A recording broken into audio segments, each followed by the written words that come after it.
Do you really believe that garbage? It's not about believing, it's a matter of fact. So you believe...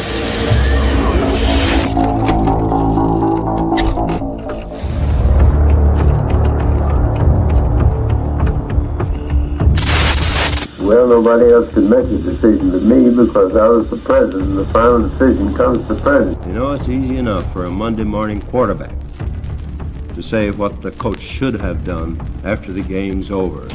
But when the decision is up before you, and on my desk I have a motto which says the buck stops here, the decision has to be made. And so, my fellow Americans, ask not what your country can do for you. Ask what you can do for your country.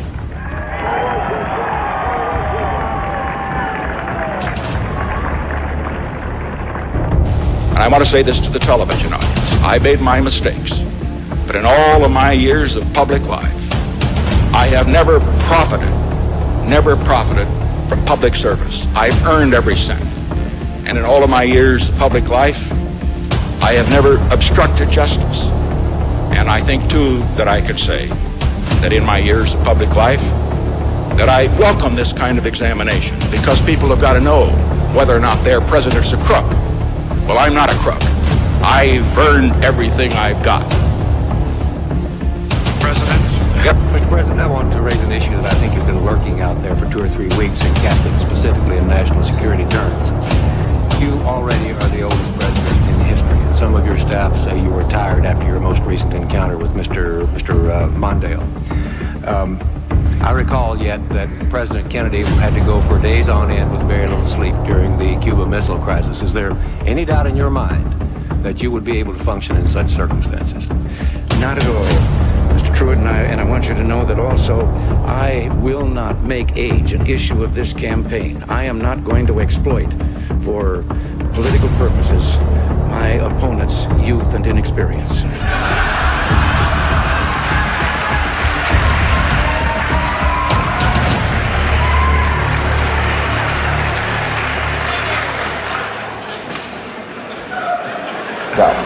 And I'm the one who will not raise taxes.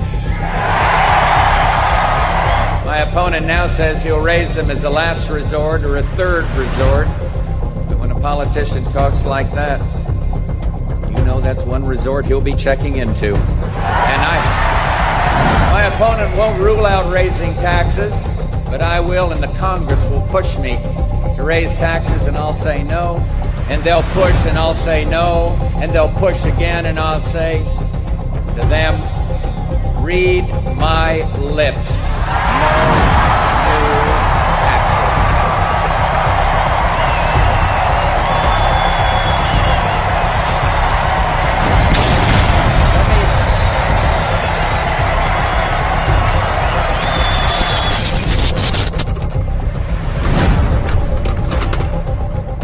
Oh, shit. Here we go again. You're full of shit. All right, thank you. No, shush. Shush. In any country, prison is where society sends its failures. But in this country, society itself is failing. I'd like to punch him in the face, I'll tell you. We won the evangelicals.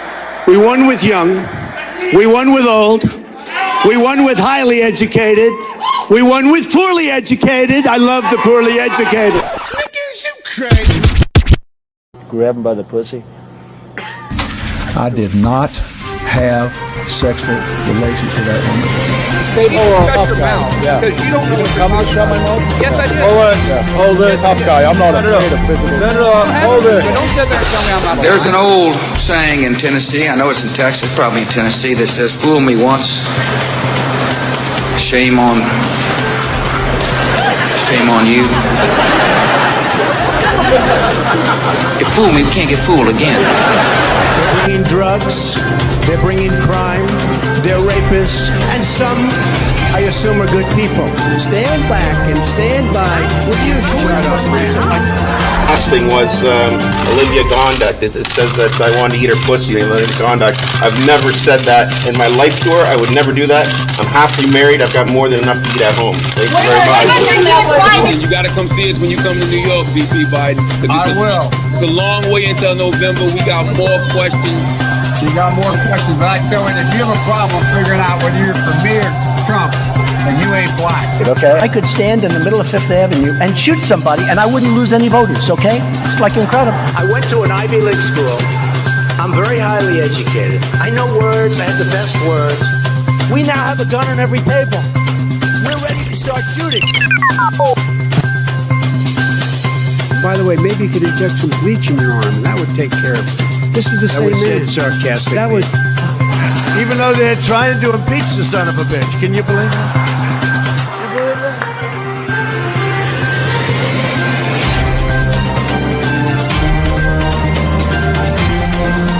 That's enough. Put down the mic. Mr. President, are you worried about indictments coming down in this investigation? Punch him in the face, I'll tell you. If I may ask Peter, one go other ahead. question, are you worried? That's enough. That's enough. Mr. President, I was going to ask one of the I don't want reality. I'm asking the question, which one is better? That's exactly what it is. got it on tape. What a stupid son of a bitch. I don't like words that hide the truth. I don't like words that conceal reality. I don't like euphemisms or euphemistic language. And American English is loaded with euphemisms because Americans have a lot of trouble dealing with reality. Americans have trouble facing the truth. So they invent a kind of a soft language to protect themselves from it. And it gets worse with every generation. For some reason, it just keeps getting worse. How stupid are these politicians to allow this to happen?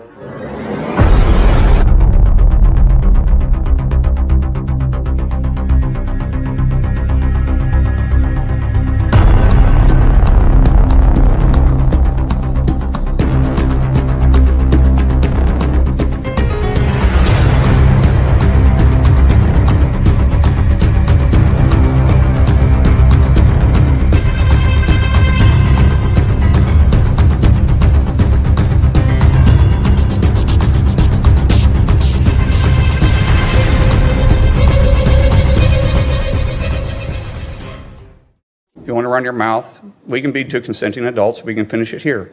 Okay, that's fine. Perfect. You want to do it now? I'd love to do it right now. Well, stand your butt up then. You stand your butt up. Oh, hold on. Big No, guy. no, stop it. Is that your solution every poll? No, sit down. Sorry, Eric, sit down. Look at you.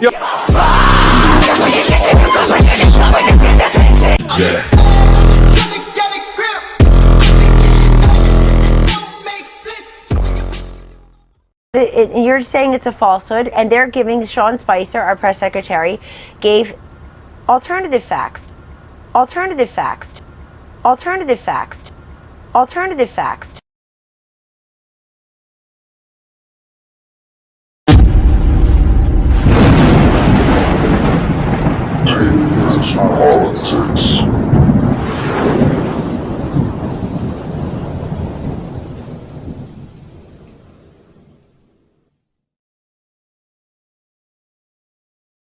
All right. Good evening, everyone. Once again, it's time for another TFP Tuesday, episode 19. This is Venkat, and I'm joined, as always, with the most dangerous political panel in all of YouTube. What's going on, MD? Peace. What's going on? What's happening? All right. What's going on, Ricardo? It's all good. All right. All right. So tonight, episode 19, we're doing Obama versus Trump versus Biden. We're also going to go over, of course, the lame duck and other information and progress within the news. But before we do that, I want to go back. I want to go back because we did a show, I believe it was episode 6, where we examined Trump versus Obama, or Obama versus Trump. And just want to take a look at some highlights of that show, and we'll look back at that, and we'll start the conversation. So this is a flashback from, I believe, October of last year. This is the Obama versus Trump debate.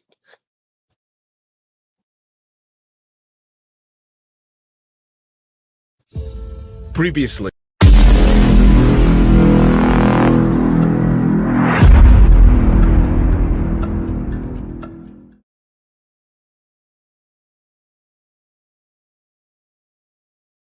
So, first and foremost, I'd like to state I apologize to black people, but I think they're both trash.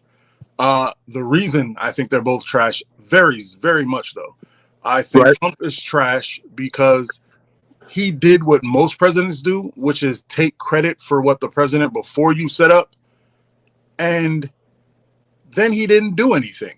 He didn't set up anything. You can't really say he left anything good for Biden. Obama's trash to me because Obama had the highest level, I personally believe, the highest level of political capital in his first go around. When he was just elected, fresh, before the gray hair, he had the whole country give him the most I've ever seen political capital given to a new president. And he squandered it trying to be fair. So to the point where by the time the second election came around, he had to fight for it. Like, he had to fight to become president to not be a one-termer. Like, this man should have coasted. He had a whole race behind him that wasn't white for the first time and had a big chunk of the whites too. He should have coasted. But yeah, I think one of the complexes that Obama had, and based on how Mike described it just now, was that he was trying to be fair, and not only be fair, he also did not want to portray the angry black man syndrome, which is what you can't appease everybody. My best suggestion, even though I was saying it through the television, was like, Obama, just go in, do your thing, because you're going to get roadblocks. They're going to hit you left, right, and center and behind you. Just go in, do what you need to do, and get out. But of course, he picked people from the Clinton administration, and that is what snowballed him into, it kind of helped him. Whereas, going into certain things, it helped him a little bit, but then it's just like, what did you do differently? Because the previous administration, from the people that you picked from the Clinton administration, are pretty much the ones that directed you to doing what you needed to do. And so a few things I want to say from what you guys are saying. So Obama's the first black president with an asterisk, right? And that asterisk pretty much represents the conditions that he went into office.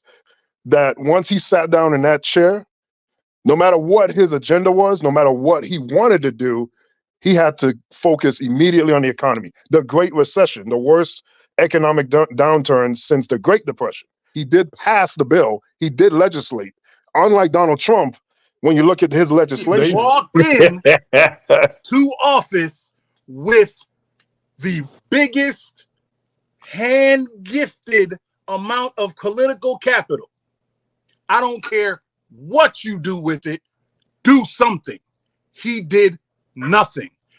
When Trump walked in, Trump said, oh, well, I got to deal with all them, but I could just, executive orders. I could just do that. And he just went crazy. I don't understand why people who consider themselves the good guys always go about things in a way that never, ever seemed to hold up. Ever. When Trump went into office, the unemployment rate was at 4%. When I'm just saying, when Obama was in office, when he walked in office, it was close to 10%. I agree. It's a complete. So he waltzed into office with the economy running on all cylinders. I'm not disputing whether or not he had a harder America to work with. What I'm saying is America was. This is gonna sound so bad. America was like a chick who just got out of a toxic, physically abusive relationship. Okay. And Obama was a good, rich man with a bald head that just adopted a little white girl named Annie. He could have done anything. As long as it came out positive, it would have looked good. Instead, he did a bunch of half measures that were easily destroyed by the next person. He wasted this. You're not feeling me. I all get the what stuff you're he saying. did in the economy, I respect it. Yes, he did a great job. While he was doing that, he should have been sliding some stuff in for black people. He should have been sliding some stuff in. He should have been having beers with police officers who beat up black professors. He shouldn't have been trying to be Clinton. He was trying to be a centrist. That's his damn problem. There's the word I was looking for. Oh, it's coming. It's the most disgusting word in politics. Centrist? It's like it's a political bisexual. Get off the fence, Heffa. Pick a side. Pick a side. That's how I feel. He tried to play the middle and got dusted. Everything he did got erased. He gave up the single payer option like that. Yeah. And started playing in the middle. How you gonna play in the middle when what you want is over there? What you want is way that way, but you're gonna start in the middle? Is that how negotiations are? Right. And when did it happen? When Kennedy died, the last vote to make the bill go over. That's what I'm saying. What year into his first term did Kennedy die? Right. First year. Okay. Right. He had 12 months. Oh, Lord. Come on, Mike. Really? Bro, you're not hearing me. The stuff with the economy takes time. Everyone knows that. Right. Only idiots think the president can affect the gas. That's them. Those people. Of course. We don't listen Of course. To. We don't Of listen course. to them. I'm talking Right. about people who are politically astute. They understand it's going to take time. So you cannot give 100% of your time to one thing. You cannot, especially if you have the greatest amount of political capital in the history of America. This man had all the white people looking at him like, you can do it, black guy. Be better than him. When that occurs, you put your penis on the table and you do whatever you want. That's how you move. So, but Mike, he was the man, and he did nothing. All those things you're saying may sound great dramatically. However, you cannot get around the state of the economy. I remember those times vividly. So do IBM, 500,000 jobs gone. It's Microsoft, all these places just dropping jobs. But Mike, you have 100 years worth of presidents trying to pass healthcare. You're trying to pass that and do come on, Mike, that don't sound reasonable at all. Sir. Those are two very astronomical things to do. And now you're saying he has to do it simultaneously, but we're okay with Trump. That's exactly what you're saying. No, you're saying you have X amount of hours in the day. There are a plethora of other things he could have done. He could have did stuff for black people. He could have tried to push reparations. Okay, let's get into that too. Let's get into. There was a bunch of things. How you gonna be the first black president ever, and then you go up there and you pass your blackety black bill? How that's gonna look? Easy. You try. You would have never. He would have never got reelected. You know that. Obama. So you would have killed. If he got a bunch of blackety black stuff through, no. He would have. So I'll put up a couple graphics here. So Trump, when he first got into office, he claimed that he's inherited a mess, which is absurd. But so let's take a look at this graphic. I'll go on a limb here. It looked like that line was just heading that direction. So somebody put their crusty white ass in the chair and just went along for a ride. Here's a tweet from Trump, and this is the constant brag that he makes. African-American unemployment fell to 6.8%, the lowest rate in 45 years. So let's take a look here at this graph. This is from Obama to Trump. This is the black unemployment rate. Again, we have a very similar story here, where we see a trajectory going a certain way. As you can see that line, that's where Trump came in. Am I reaching? Am I being crazy? Do we not all see where this line is headed? I'm asking. I'm legitimately asking. Yeah, I see it. I'm driving, but I see it. And by constantly repeating something which may or may not be, usually not be, a half truth is also a lie. Telling half the truth and not disclosing the full story as we see the full story on that screen. Closing. All right.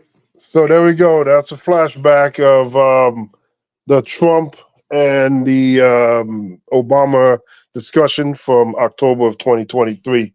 Just off the bat, let's get a feel for the room on that flashback. Going with Ricardo first.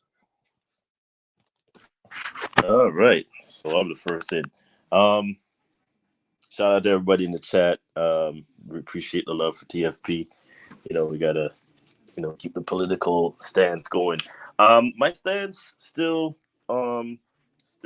stays the same today, as it was when the episode aired.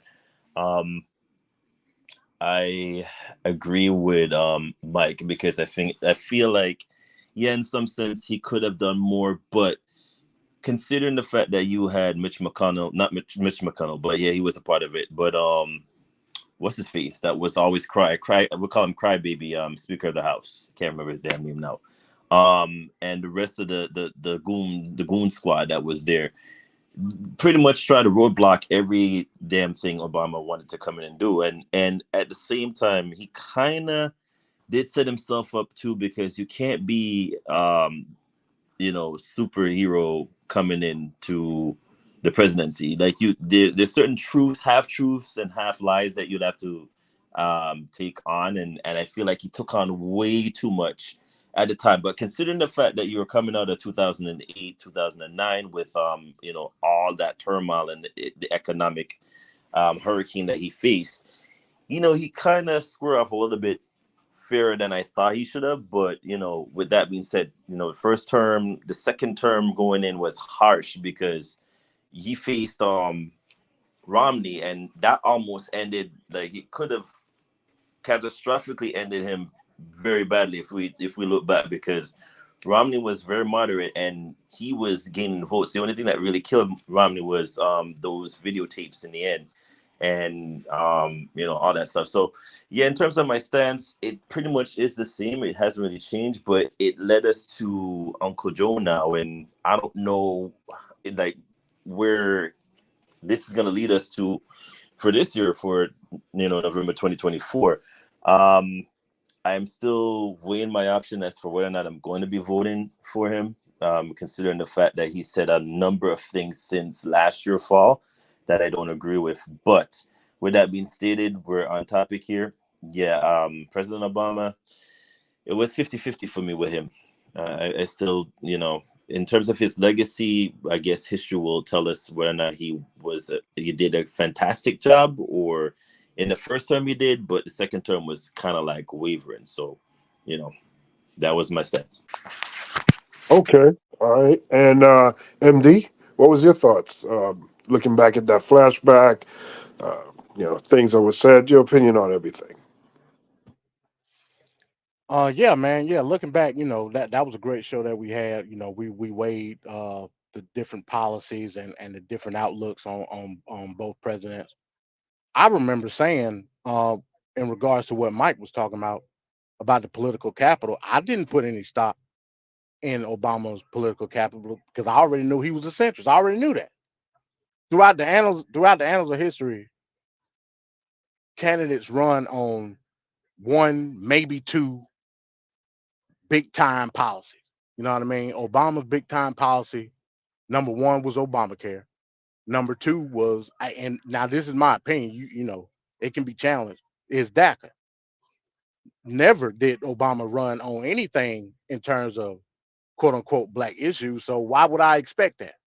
But coming from the aspect of being racially identifiable, I guess that would be the correct term to use, then all of a sudden we should expect that. I never expected anything of that nature from Obama. So I get Mike's point, but in terms of the political capital that he had, it was all based off of a fallacy of racial protectionism, and I just never agreed with that. To your note, Ricardo, yeah, that the Republicans at that time when Obama was there, it sparked the reactionary methods that the GOP was using. I remember, I think you were referring to John Boehner. All John Boehner was trying to do at that time was stop by any means possible Obamacare. That was it. You know what I mean? I mean, hell, I don't even think he tried that much to try to stop DACA. It was mainly about the whole Obamacare debacle.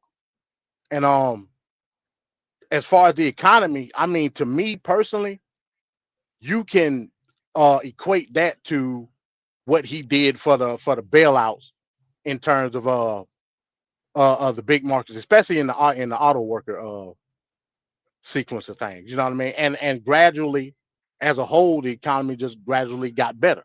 I don't necessarily say that that was something that Obama did from a direct policy. To me, it was secondary. You know what I mean? Hell, we couldn't get no worse. You know what I mean? So yeah, Trump he antiquated that with some type of success that he was proven to have. We all know it was false. And as we're gonna talk more into the conversation, we're gonna then see the transition with uh, Obama and Trump, and then from Trump to Biden. So again, we got to stop thinking that stuff is magically gonna happen through a presidential term. One, you know what I'm saying? It's not. That candidate is gonna focus on what he ran on, and it's usually one main issue, maybe two, and that's it. And they're gonna run that term based on that one particular aspect of policy that they're trying to implement. So agree with everybody. It's just the perspective of everything. Okay. All right, MD. Thank you. All right, and now we have on the on the panel the star himself, Mr. Mike. What's going on, Excuse Mike? me. Others by Uh-oh. any other name. Please say it The right. what? Others by any other name. Others. Go ahead, sir. The floor is yours.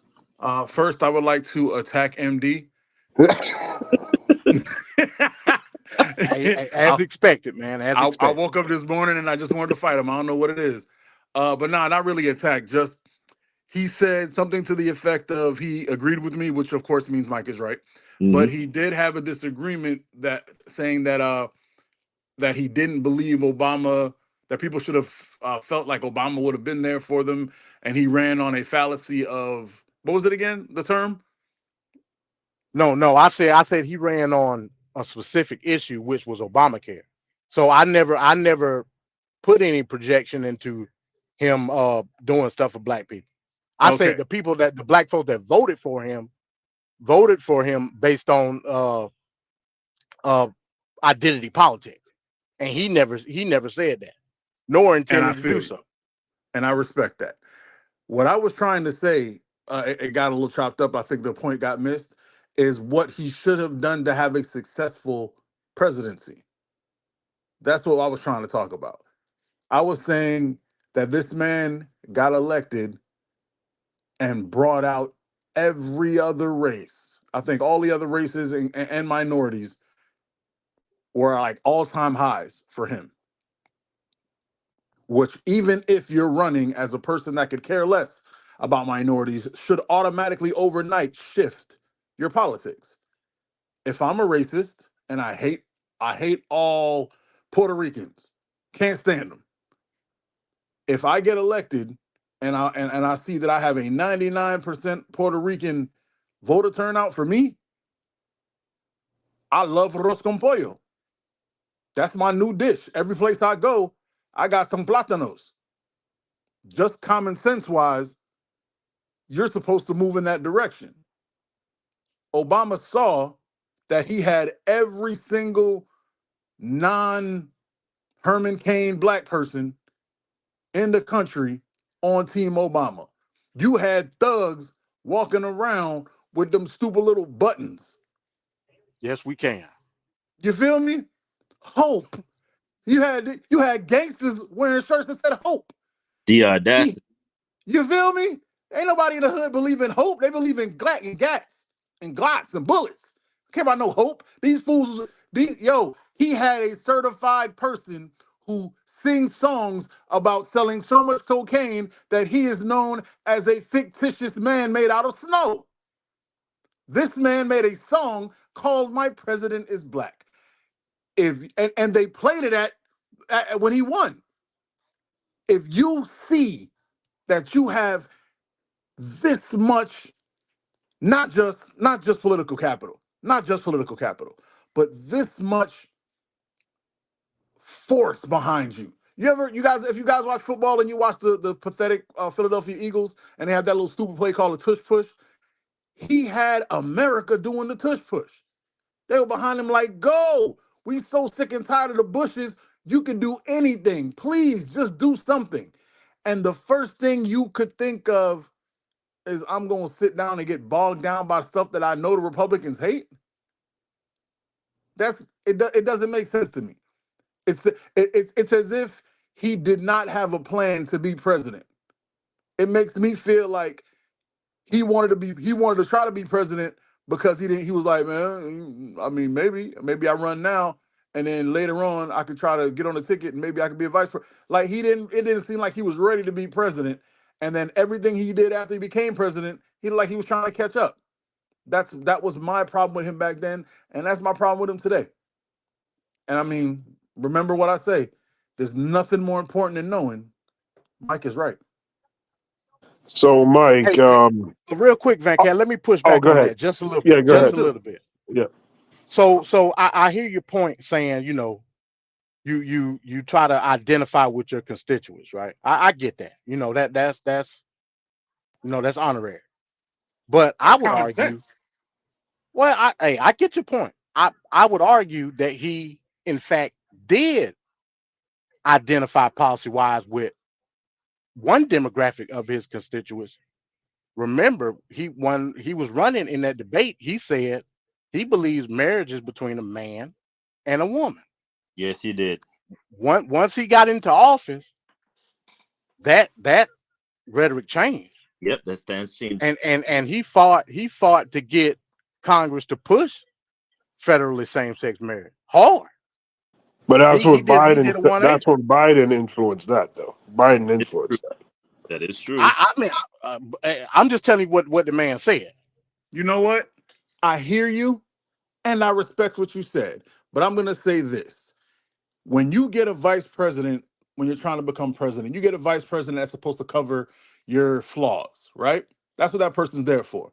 That's the only reason we all know who Sarah Palin is, right?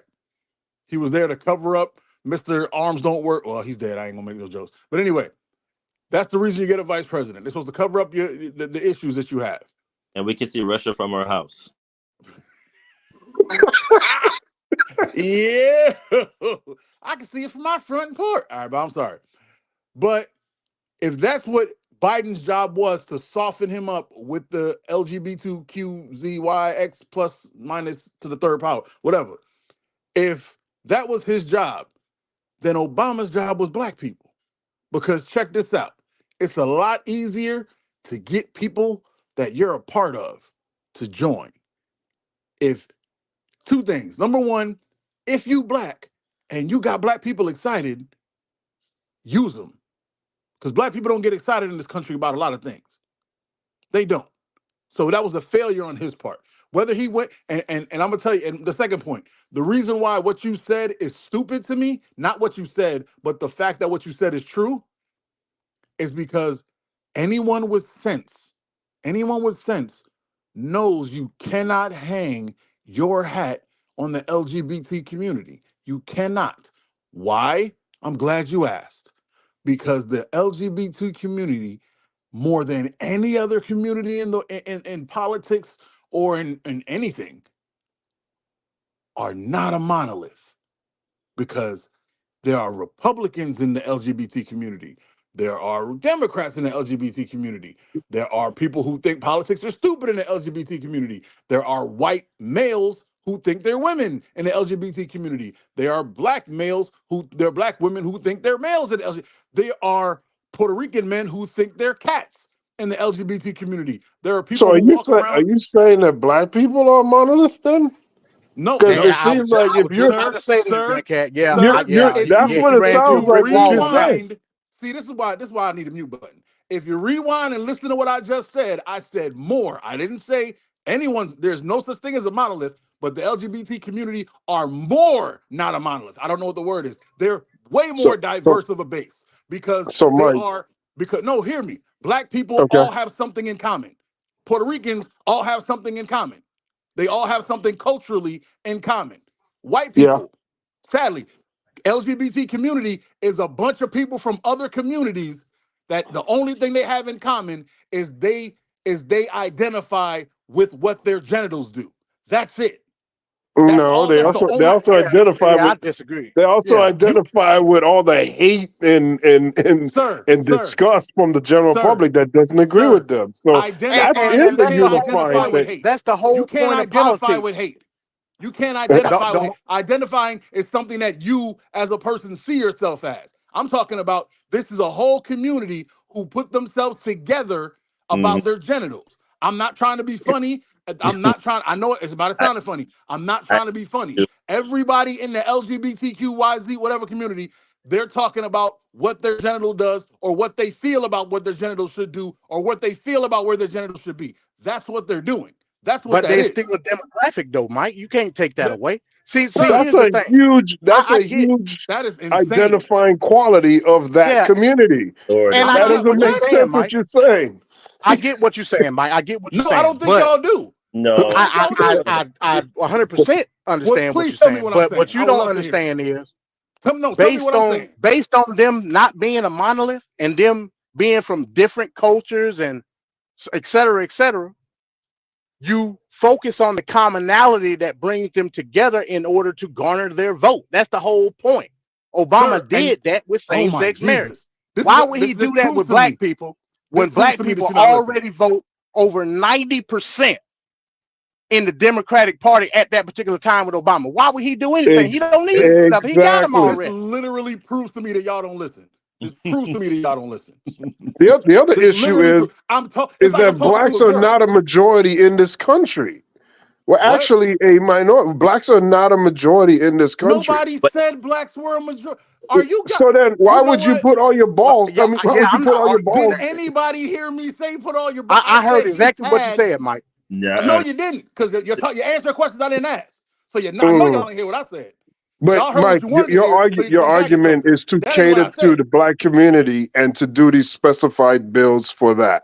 So, No, like I with didn't sir. do Trump, right? politics. He What did I said was the he already had the gay people covered. I mean, he already had the gay people covered with Biden. He should have stuck there because gay people, you cannot depend on them because they might say they're voting with their gayness, but or I'm not, I don't want to say gay because it's more than just gays. They might say they're voting I with the don't think alphabet community. Jesus, crazy! I can't even get my point out.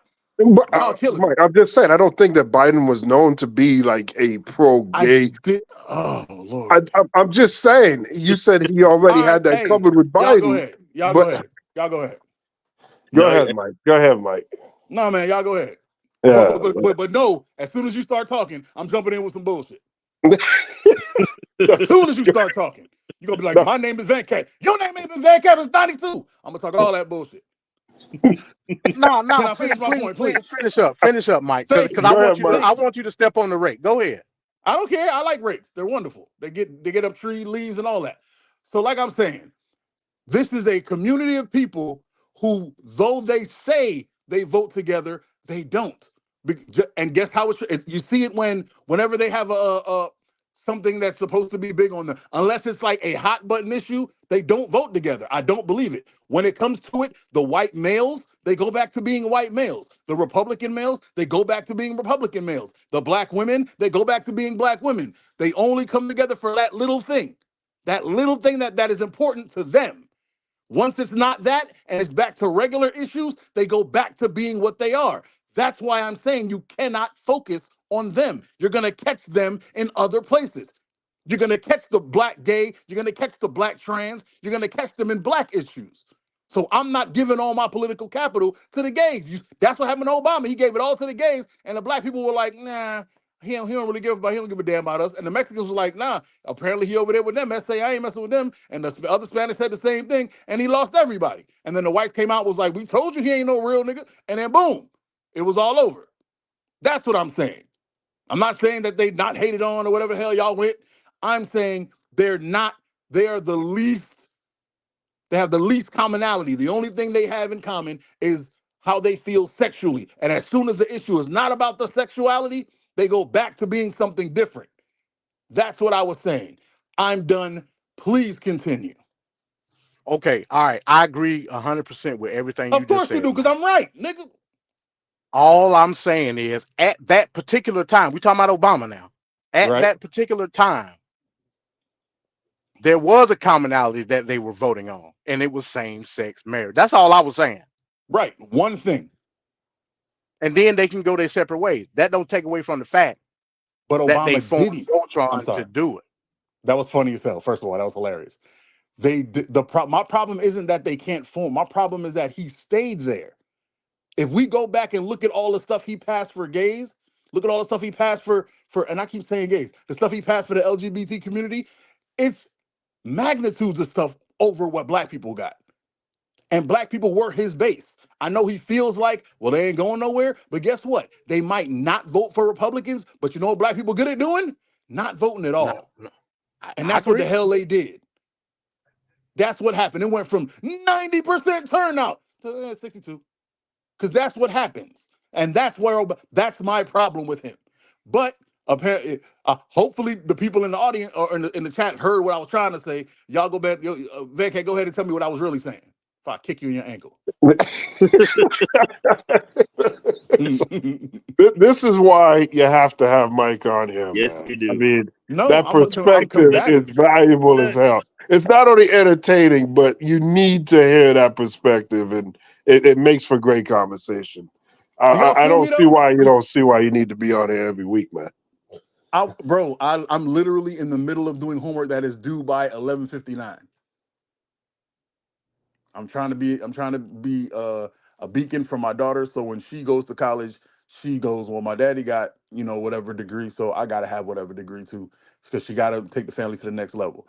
So all the stuff we're talking about, bettering our families, I'm trying to do it in real life, in real time. And that's awesome, man. That's Yes, awesome. sir. But as you see, I'm gonna drop by as many times as I can. I love the show. I love all y'all, except for MD, because MD got he got six toes on his left Hey, foot. it's all good. It's all good. It's all good. I'm a sick Kev on your ass. Don't worry about Bro, I know where Kev lives. Kev don't want that smoke. it. Kev don't want that smoke. Hey, I So love y'all. If I finish this quickly, I'm gonna run back on the show. If I love y'all to death. Chat, you know what it is. LGBT community, if you upset at what I said, go back and listen to it because humidity. I didn't say nothing wrong. We're thinking of new words here. Yeah, man, I Uh, can't remember all. I can't remember all the stuff. Once it got to like Q's and A's and pluses and minuses, I don't. Come on, man. Hey, bro, And hey, then you know what? Just a small little point that I'm gonna run. I yeah. don't care about your unless I know you personally. I don't care about your pronoun. I'm sorry. That's it. Okay. I'm gonna shut up. If I don't know you personally, don't get mad at me if I call you ma'am and you look like a woman, but you're wearing man's clothes. I'm sorry. Suck that up. Mike, go do your Suck it up. homework, man. You're right. All right, my bad. Mike's gonna get us in trouble. No, All Michael right. get himself in trouble. The thoughts of Michael are not specifically the thoughts of the of Straight talk TFP aside. at all. All right. We've been talking about Obama, Trump. What about like Trump, Biden? Any views on the Trump Biden dynamic of this matchup here? Ricardo? so in terms of Trump Biden, if you were to contrast the two, I feel like Lord, and this is just so when Trump came in and he won, we were all like, "Oh, woe is me! The world is in despair. Oh my God, we don't know what's going to go on." And then it didn't help that we had a pandemic that hit just shortly after. So in terms of what we saw dynamic wise, I think a lot of people on the Democratic side were hoping Biden would have ran, so it would have counteracted Trump coming in. With that being stated, though, if we all remember looking back, it also entailed Bernie Sanders, which end up, in that two-way race between with Hillary, Bernie, and then it was Trump, and then everybody else just started falling by the wayside. So with all that conundrum that we end up facing, what we end up seeing was that I felt like the Democratic Party really pushed Joe in, and Joe was not nowhere ready. He was not mentally there. He was not prepared because, of course, his son had died from the brain cancer. So he even mentioned it. He said, I was at the time they kept saying, Joe, run, and he was like, I did not mentally felt like running, and it just wouldn't have done the country any good. So when Trump came in that one term, everybody was like, all right, well, guess we're gonna have to pick. And it didn't help when Sanders had said a couple of faux pas, and it was just like, all right, the Republican side took that and ran with it, and then Trump ended up winning. I feel like between Joe and Trump, Joe coming in his term from the Obama era, it just seemed a little bit more, I don't know if he just seems, I wouldn't say out of place, but the drive is not there with him. I don't see it that much. If you remember Joe with Obama, it was like that guy that just kept swearing up a storm, and Obama will always just have his hand in his face like, Joe, I can't believe you just said that out loud. But, like people knew what they were expecting because that's just his personality throughout the times that he was in politics for. But now, after the fact, when he came in and he won the presidency, it just felt like a burden that he had to take on because he was called in because of a last minute result. I don't know. It just felt like that. But between the two, what Trump encountered with the pandemic and not really doing that much, I feel like I still hold him accountable for a lot of things that he could have done a little bit better. But, that's just me saying that. With Trump and Biden now, I feel like the toss-up between the two, it's like you have to choose between the lesser of the two evils. I'm still not forgiving Trump for the fact that he changed the tax code and I have to literally be paying Uncle Sam more. But maybe some people were not, seeing the same viewpoint, but I still haven't forgiven him for that. But there's a whole bunch of stuff that he has done, and then people were saying, hey, he's a businessman and business. He's not that smart. And to put it or summarize it, I feel like the Republican side, just like the Democratic side, push what they want in terms of agenda wise, and then what we get is like we complain about nonsense that we always knew was going to be there as an end result. So between the two, it's the same, but you have to choose between the lesser of two evils. And I feel like Biden's not really in it for the fact that he wants to be in it. It's just that he was forced, and Trump is just in it because he's a big old egomaniac that just want to prove a point, and he's never right. All right, thanks, Ricardo. MD. This is technically what kind of started or inspired this episode, the back and forth we had previously before. What's your viewpoint on the Trump Biden aspect of this matchup that we're looking at? Yeah, so if we look at the transition with Trump and Biden, going back to Trump in the beginning of his term, again, I agree 100%. He reaped a lot of the benefits of the economy at that particular time. So much so that with the surplus and the political gains, he was able to do stuff like the agricultural executive order they did, which, by the way, like didn't help a lot of black folk, and there was a whole dispute about that. Even going into Biden's term, and Ricardo talked about the Tax Cuts and Jobs Act for a lot of, to me it was a tear between middle America because some people in the middle class benefited, yet some in the middle class didn't benefit, and that shows you the stark contrast between what we call quote unquote the middle class, right? Where a lot of us that got decent paying jobs and that, I guess would consider themselves upper middle class. To me, I don't even know how to define upper middle class now. But if you want to use that term, a lot of people did move tax brackets, and in terms of how we were taxed, it was I ain't gonna necessarily say devastating, but it wasn't good.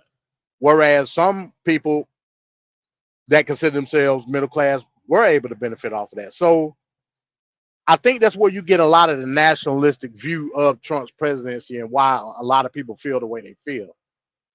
Then if you look on the other side, especially dealing with nationalism, you had, of course, the Muslim ban. You had Title 42 that took place, and the overlapping thing that we can all agree on when it comes to Trump and Biden was, of course, COVID. The way COVID was handled under Trump versus the way it was handled under Biden.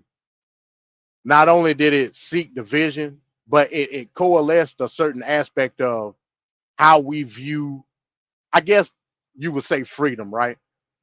A lot of the people that back Trump today, they back him based off of what they view as freedom, but not really understanding the civil duty behind it. So to me, what I take out of the transition is the overlapping factor, number one, which was COVID, how it was dealt with, how we came out of it, and how we were able to boost in certain aspects economically over it.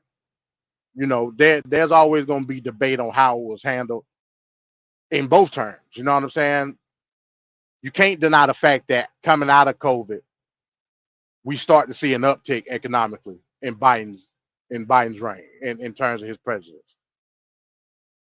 With Trump, the social disorder will always be the backdrop on how we view his presidency. It just is what it is.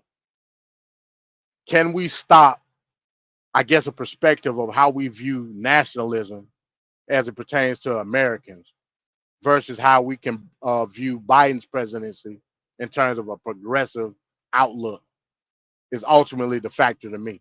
And like I said, my honest opinion, I think the transition was more social than it was economic when you come from Trump to Biden. That's my opinion. Okay. Oh, go ahead, Ricardo. So I was going to say I agree with that. I think it was more of the social aspect because with all the nonsense that we saw that came behind, you know, it was just like a snowball effect of nonsense. If you remember, it was like the Proud Boys. Then there was that big old march thing that happened where they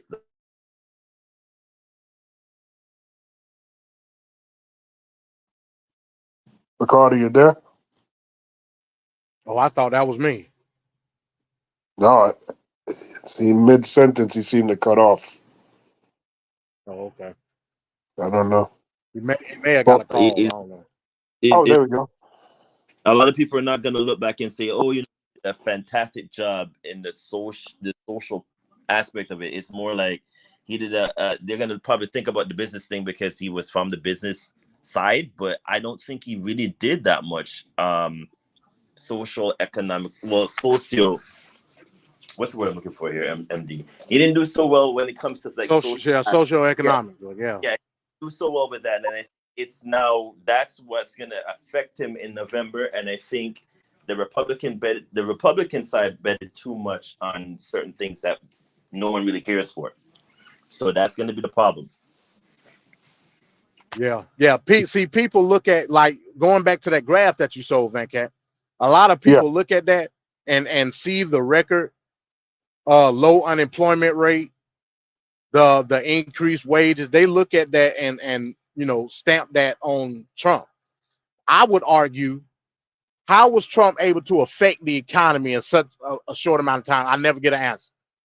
Ever. Now that's not to take away whatever policy you think that he was trying to implement. I'm not doing that.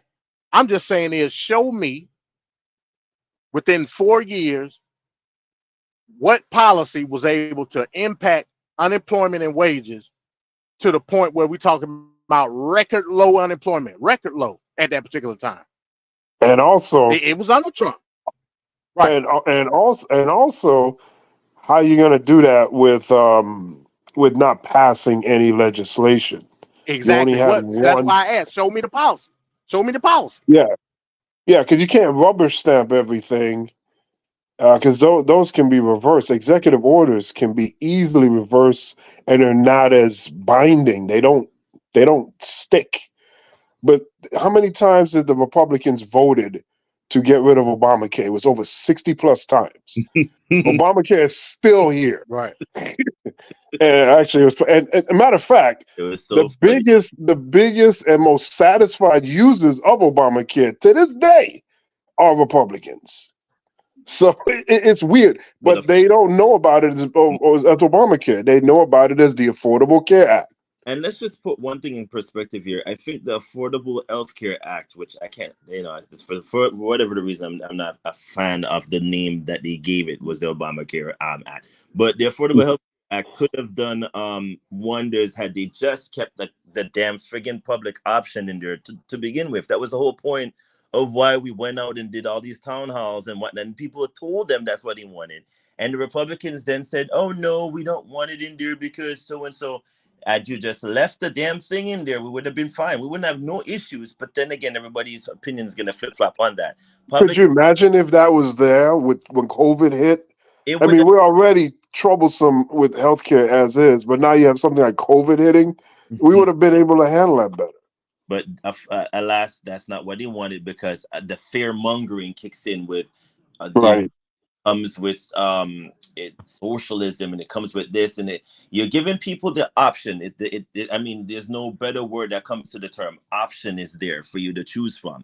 When you take away option, what do you get? Nothing. It's just a standstill. So, I argue the legacy behind that, just still to this very day, I still argue, and I'm still angry about it, because they went to town halls, did all of this, and then Harry Reid and Pelosi and the rest of them just in the end caved to the Republicans and just never kept it in. So, well, they didn't cave to the Republicans. They caved to the insurance company. Well, yeah. Obama caved to the insurance company because Kennedy died, and once that happened, he had to go to the table, and he had to just pretty much take what they gave.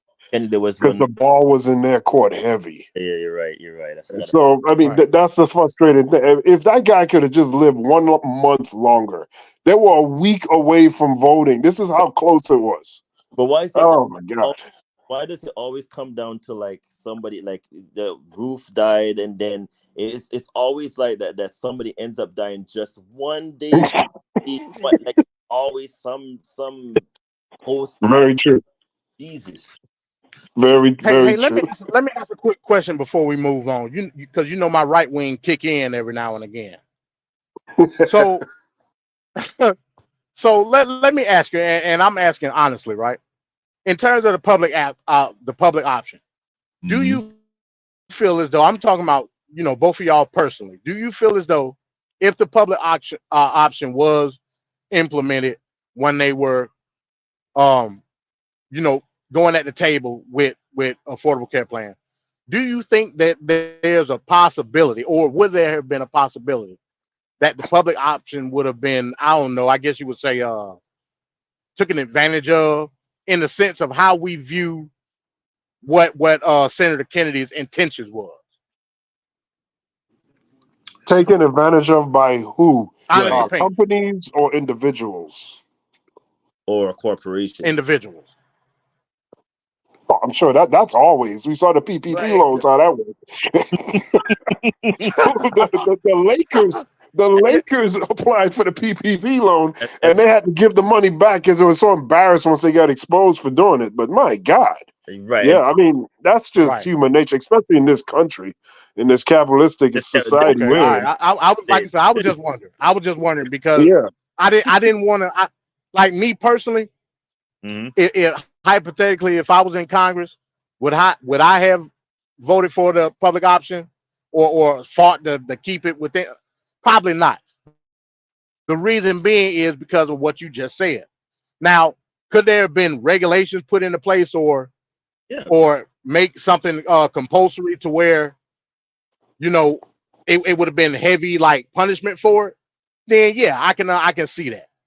But when you would that sway you to do it then? If there was something in the okay.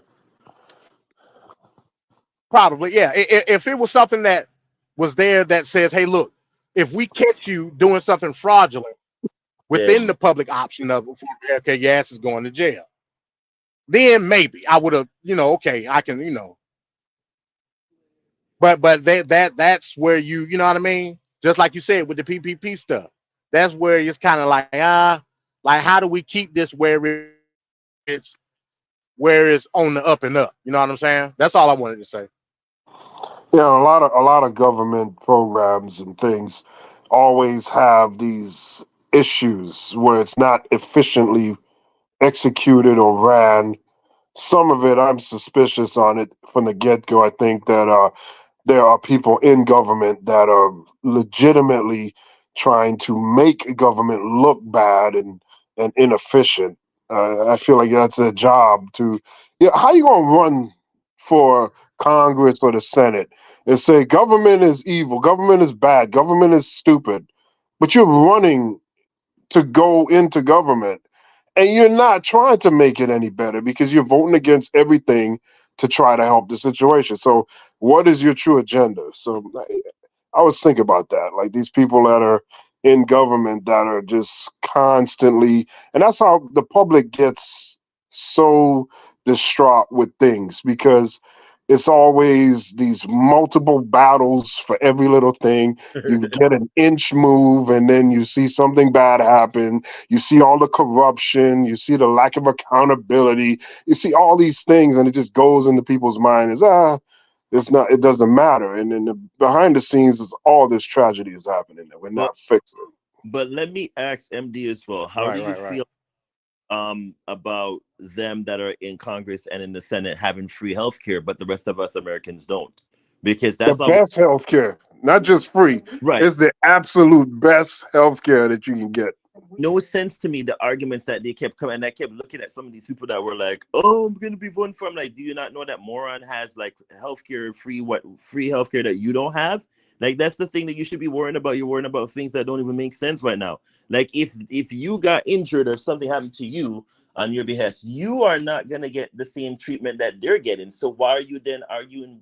Like it make no sense to me. The things that people were complaining about when the Affordable Health Care Act was coming into fruition, I was like, but then these idiots that are going to be legislating, they are getting free healthcare, but you are not, American people. So where did the argument, like, how did you feel about that, MD? Because I'm still like confused with that whole concept of them having the best. You know what I'm saying? We vote you. Yeah, it's socialism when the general public gets it, but it's all to the good when the freaking representatives in Congress and the government gets it. That's some bull. I mean, I look at it like this, man. I look at it like this. Certain jobs got certain perks. I mean, but yeah, my senator or my district congressman might be getting free health care, but hey, so is the person in like on the border, like custom.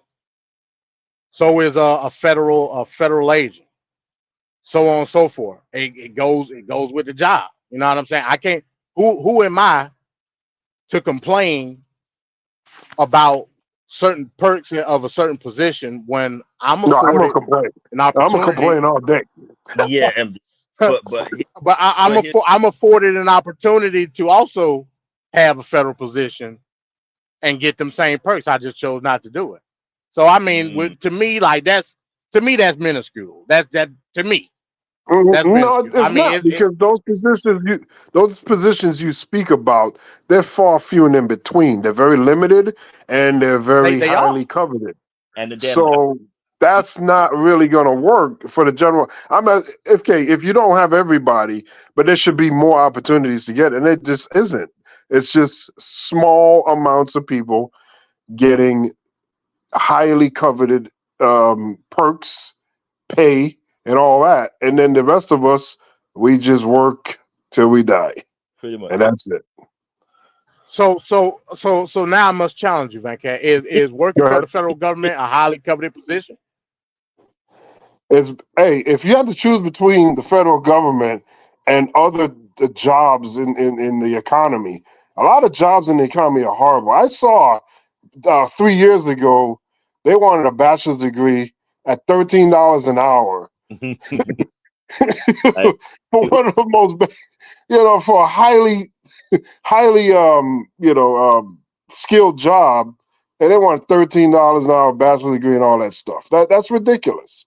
I'd I rather agree. would be That's with federal insane. government because the benefits is money as well, because you don't have to spend I'm your glad to money say that. on that.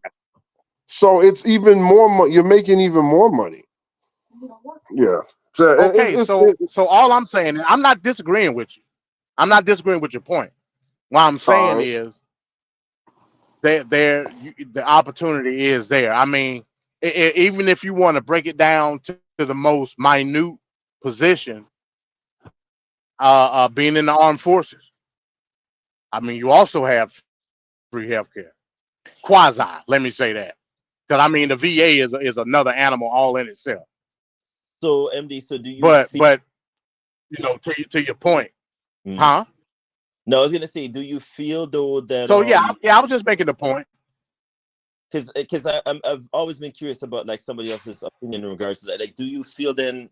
So, do you feel universally every person in the richest country on the entire planet, which is the United States, should be afforded healthcare, but also the option to pay for their own healthcare if they choose to do so, if it's like a better, better whatever option?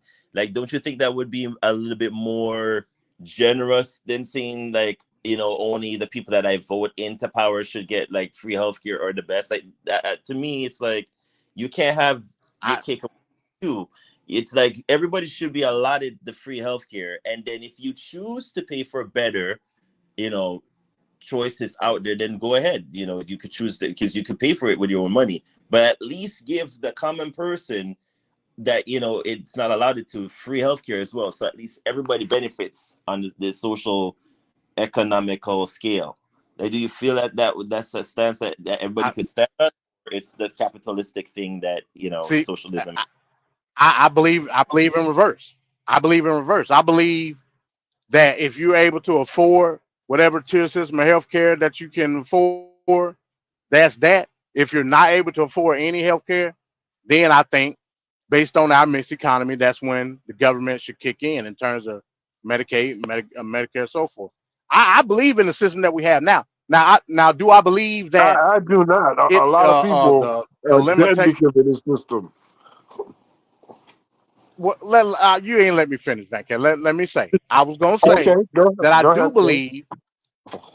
I do believe that the current specifications or qualifications in terms of receiving Medicare and Medicaid needs to be broadened. I would say that. I think they need to put more emphasis on justifying the means in terms of how much people pay. That way more people would qualify for a system like Medicare and Medicaid. I do believe that. But at the end of the day, you pay for what you can.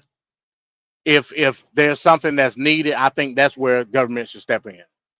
So I believe in reverse of what you believe, Ricardo. You don't feel like as a Because United because States because, because citizen? think of it this way. Okay. Yeah, go ahead. I'm sorry. No. Go ahead. You go ahead. No. I was gonna say. So if you put the logic in like how you defined it, Ricardo, we're saying that people should have the most stripped, basic, run of the mill health care for free in this country. What does that look like? Me personally, I would argue that it would be a worse situation in terms of medical apartheid, in the sense of it being so stripped down to where it's basically nonsensical to even go to the doctor. Well, hold So on then now, we're MD. putting in basis on how much, what's the level of care that should be the standard. Who's Okay, arguing that? so we should figure that out. But I think the current model right now is you have people going years and decades that don't see a doctor due because of the cost or the fear of something, right? But if we had a standard, at least bare minimum, where you could see the doctor to, get basic things, a checkup, check your heart, check your, your status on diabetes or heart failure. All these things that are like constantly killing Americans due to the bad diet and other things, the environment and all that stuff. We're dealing with all that. Just give us at least the beer, and then you could go higher if you want, because maybe you may have a bigger problem that requires more money to be spent. But I think as an American citizen, it should be your birthright to at least be able to see a doctor a few times a year to make sure that that heart clogged artery that you have, that you don't. At least for a physical checkup or something. Exactly. That's a silent killer right there. So why are we allowing these issues to take place that we know about? Well, we knew about this for decades. We have the tools and the capabilities to diagnose and to find out about it, and we have the means of treating it. So as this company being the richest nation in the world, California is number 5 in the economy in the world by itself, one state.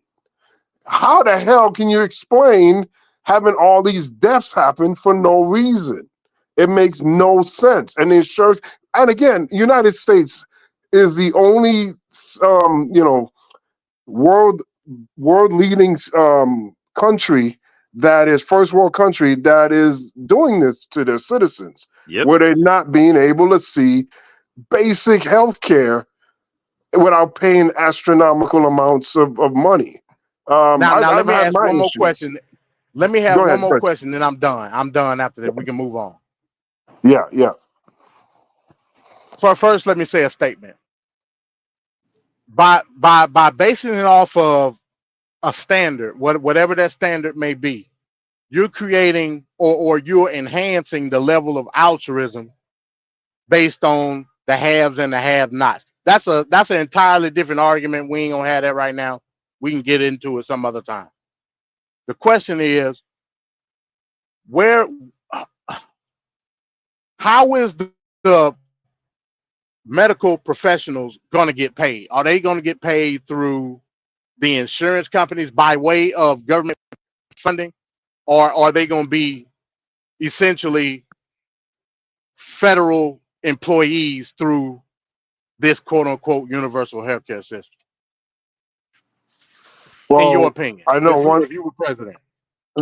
Well, first of all, I know that the healthcare system is full of trash because they charged me $114 for one Tylenol, and I saw it on my bill. So that's some bull crap. All right, so you really are paying a wage, or a high premium for their incompetence. Simple things as the files, the way they're set up, they're not computerized, they're not digital. They're not doing things efficiently, and there's ways they could save on costs there. We're paying an extra amount. Like, why is it you go to Cuba? Why is it you go to all these other areas and the same prescription is so much less? There's problems with this system and how it's set up. They already took their money. They raked it at 10 times over. They need to restructure the pricing, and also transparency is needed as well, right? Because you go into an appointment, you have no idea. Oh yeah, you got to prove deductible, or it's 200. 1 minute it's 200. 1 minute it's 300. 1 minute is 80. It's got to be some consistency. The consumer should know what they're doing, what they're dealing with. There's a lot of issues there. Go ahead. Rankin, I wish our esteemed colleague Trevor was here so he could play the "you're moving the goalpost" soundbite. I asked you a specific question. I said, how are these medical professionals going to get paid? Is it going to be through the insurance companies by way of the federal government, or are they just going to be straight up federal employees? If we had a universal healthcare system, in your opinion, how would you do it? I'm not the one to say that right now, but as far as money, it's a hypothetical. No, I'm just saying I feel the money is already there, so you just got to reallocate it somehow. But I'm just saying we need to do something because we're not doing anything at the moment, and we haven't been doing anything for a long time. And the closest we ever came to doing anything was with the doctors got to get paid though, right? They've been getting paid. They're getting paid a little bit too much. They're getting paid. They make you. They make you come in. They make you come in to get results, and then they want to get paid then too. Like, what the frig is that? Dude, we already did the thing. We already did this work. Right. Why am I having to pay again to just get my results? Like, that's ridiculous. So that's what I'm saying. So They've been getting that's their cool. money. We can move on. We can move on. You ran from the question, but it's okay. No. All right. Ricardo, anything else you want to add to that? No, I'm just, Americans, if you're listening out there, please, I advise you, fight your people that you're voting into power to give you free healthcare, because this don't make no damn sense. How are they that you put them in power and they're getting free healthcare, but you ain't? That make no damn sense. I'm gonna need y'all to start putting things into perspective here and force these people to know that, hey, if you're getting free healthcare and some of the best healthcare in the world, I deserve the same damn thing too. And that's all I'm gonna say. All right, well said, sir. So I just want to put a highlight on, before we continue, a highlight on membership. Straight Talk with Trevor channel. You can get membership with the channel. You're supporting the channel, supporting to help push more great content like TFP, like Man Talk, like all the other great shows that we have here on the channel. So if you appreciate and like what we're doing here on the channel, Straight Talks with Trevor, please consider joining membership with the channel.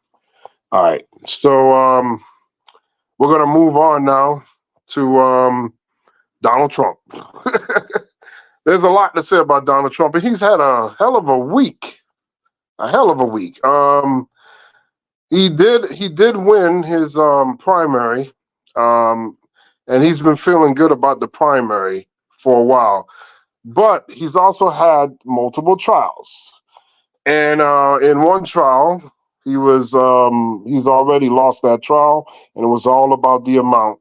Let's take a look at some footage of Trump's rape charge, whatever. We want to begin tonight with Donald Trump. The jury found he acted, quote, maliciously out of hatred, ill will, or spite in his ongoing verbal attacks on the former Elle magazine columnist. They concluded he should pay $83.3 million in damages. A previous jury found Trump liable for sexually abusing and defaming Carroll. CBS's Errol Barnett was inside the courthouse in Lower Manhattan. E. Jean Carroll was all smiles as she left the courthouse following the jury's unanimous verdict ordering former President Donald Trump to pay her more than $83 million for defamatory statements he made about her in 2019. The dollar amount including $7.3 million for emotional harm, $11 million to help repair her reputation, and $65 million in punitive damages. Carroll's attorney had previously told the jury, quote, the one thing Donald Trump cares about is money. They deliberated for fewer than 3 hours. Trump wasn't in the courtroom for the verdict, but immediately took to social media to call the ruling, quote, absolutely ridiculous, saying he fully disagrees. Trump's lead attorney, Alina Habba. We will immediately appeal. We will set aside that ridiculous jury. Trump was in court earlier in the day. There was a dramatic moment when he abruptly got up and left as Carroll's lead attorney made her closing arguments, a break of decorum in federal court. Trump returned in time for closing arguments from his attorney, Ms. Habba, who was herself reprimanded by the judge multiple times. When she played a video of Trump responding to the prior jury verdict, finding him liable of sexual abuse and defamation. The verdict is a disgrace, a continuation of the greatest witch hunt of all time. The judge told the jury to disregard it since he had repeatedly warned the defense team to not retry that case. When she protested not being allowed to discuss tweets not in evidence, Judge Kaplan said, quote, you were on the verge of spending some time in the lockup. Now sit down. The $83.3 million verdict against Donald Trump is the latest in a series of huge civil judgments in the former president's circle. In December, his former attorney, Rudy Giuliani, was hit with a $148 million penalty after a jury found that he defamed 2 Atlanta election workers. In fact, just today, in U.S. bankruptcy court in the Southern District of New York, Giuliani listed more than $10.6 million in assets and nearly $153 million in liabilities, and a monthly net income of just $2,308. Rudy Giuliani may never be able to pay the full judgment against him, but what about Donald Trump, who has repeatedly claimed that he's a billionaire? That could have been a factor in today's massive judgment after the jury in E. Jean Carroll's civil suit heard portions of an April 2023 deposition in New York Attorney General Letitia James's civil fraud suit against Trump. Here's what he told the AG's team about his vast wealth. I don't need the money. You probably see the cash. We have a lot of cash. I believe we have substantially in excess of 400 million cash, which is a lot for a developer. Developers usually don't have cash. They have assets, not cash. But we have, I believe, 400 plus and going up very substantially every month. My biggest expense is probably legal fees. But fortunately, that's okay. But we have a lot of cash, we have great assets, and we have a very valuable company. A New York jury has ordered former President Donald Trump to pay more than $83 million in damages to writer E. Jean Carroll. As Bradley Blackburn reports, it comes after he had already been found guilty of defamation. A New York jury took just a short time reaching its decision in the civil defamation case against former President Donald Trump brought by writer E. Jean Carroll. The 9-person jury awarded Carroll $83.3 million in damages. Friday, Trump walked out of the courtroom as Carroll's lawyer delivered her closing argument. Carroll's attorney asked the jury for $24 million in compensatory damages for her client, plus whatever amount in punitive damages that will make Trump stop defaming her, arguing that he continued to defame Ms. Carroll even as this trial was ongoing.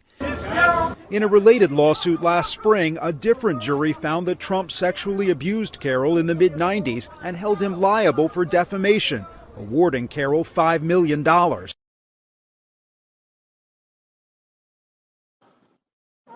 right, there he is, Donald Trump. MD,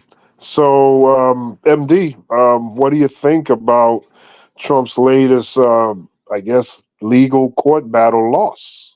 Because he's had many. Yeah, man. So, again, it just goes to the circus, man. It's just another act. I was listening before the show started. I was listening to a Twitter space with Judge Joe Brown, and I was appalled by what Judge Joe Brown said, and for him to be a legal expert and to say some of the things that he said was baffling to me. Just to recap, he was talking about the case, and he was saying that Trump has the right through the First Amendment to say the things he said, and there was no defamation. What he failed to mention was that there was a case that already found him liable for sexual assault, and then you turn around and say demeaning and disparaging things about said sexual assault victim in the facet that basically it was a lie. That is the very definition of what defamation of character is, to the point where she was getting death threats, so on and so forth, from other people based off of what he had said after the libel case. Like, I didn't go to law school. I don't think none of you guys did. Judge Joe Brown is an esteemed attorney and judge. Why is it that I know this and Judge Joe Brown don't? I'm confused by the whole matter. You can't say something about an action that you were already convicted of to the person or about the person. You can't do that. So what are we talking about here?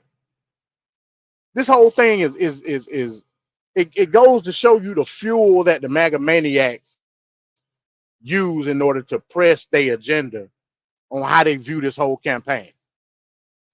And to be 100% honest with you, I believe Trump do a lot of this stuff on purpose because he knows that.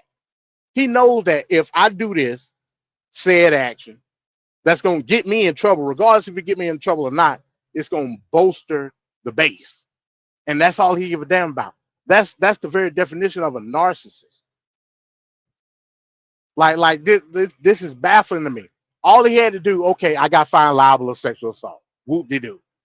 Let me shut the hell up and go on back to my MAGA Maniac campaign. He didn't do that. He didn't have to owe $83 million. Not in the slightest. All he had to do was just be quiet. If he don't care nothing about E. Jean Carroll, why are you still talking about it? Like he said, he would never touch a woman that looked like that. That's what he said. That's So why are you crazy. still flapping your gum? To the extent of $83 million. Why would you do that? Don't make no sense. So I'm to the belief now that he does this on purpose because he knows it's going to garner a reaction to the MAGA Maniac. And hey, you see it every day. You So see it yeah, every I day. You mean, can't get no more authoritarian than to use a personal matter for a political boost. You can't do it. And I'm gonna go in on them later on. Hopefully you go into the story that I want you to go in. If not, I just wait till later on in the show and go on my rant.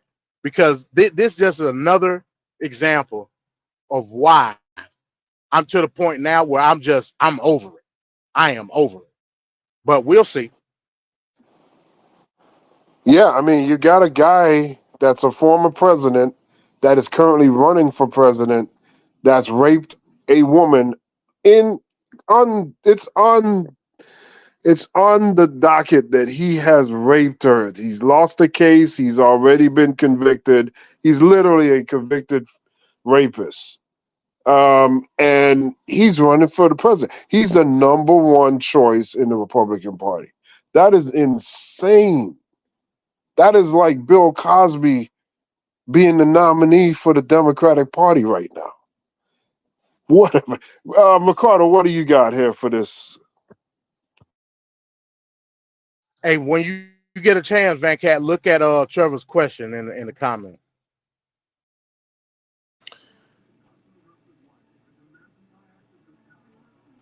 I always ask this question: can you name one good thing about Trump that goes for the entire panel? Ay. You want to answer that question first, Venkat? One good thing about Trump. I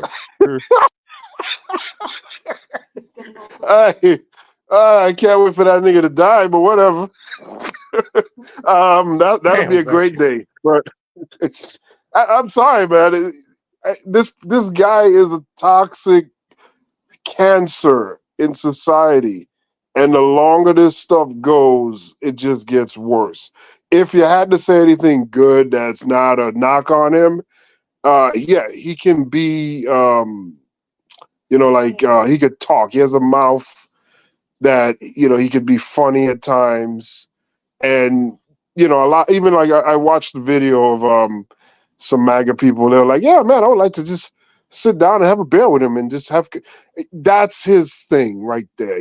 Like he could feel out a room of people and he could pretty much ingratiate himself with many different types of people. And, but as far as like what is hidden behind that, because that's the tool used to draw people in, is the narcissism and all that other stuff.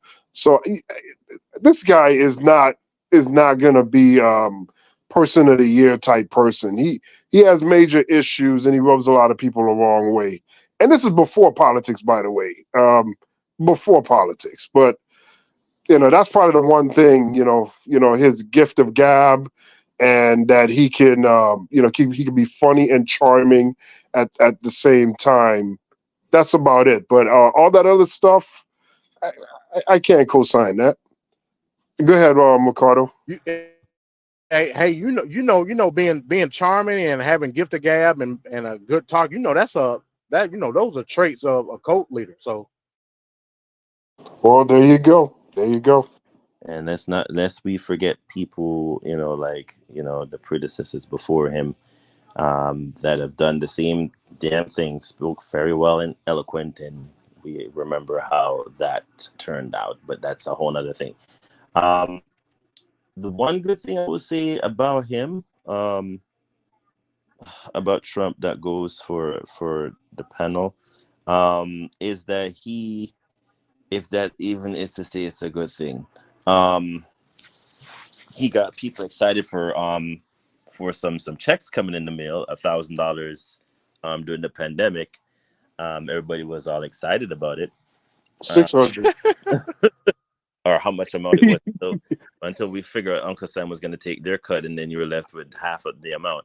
But if you were even lucky to get some, and then you had to wait until the following year to then file taxes to get it, and that's a whole other thing itself. But again, when you change a tax code and pull a wool over people's eyes, and then we see the taxes when we file our taxes, that's a whole other thing, because only your goons top benefited, and we at the very socioeconomic bottom didn't really get that much out of the transparency of what you did for your tax code change that you did. So I'm still bitter about that, but I'm staying on topic here. The one good thing I think he has done is probably renegotiated the NAFTA deal with Mexico and Canada, and changed it to the USMA, which then I think pushed, and in terms of a nationalistic and protectionist point of view, America forward. So if it's one thing I would say about him that he did well, was renegotiated back the power back into the U.S. hands. Now, as for how much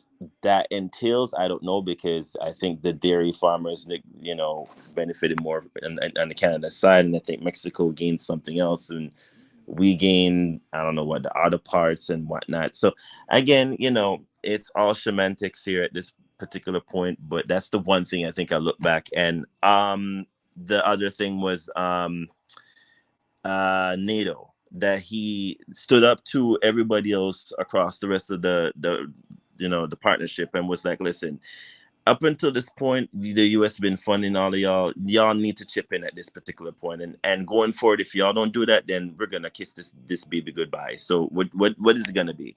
So for the first time, the U.S. was like, listen, we're not gonna be footing the damn bills anymore.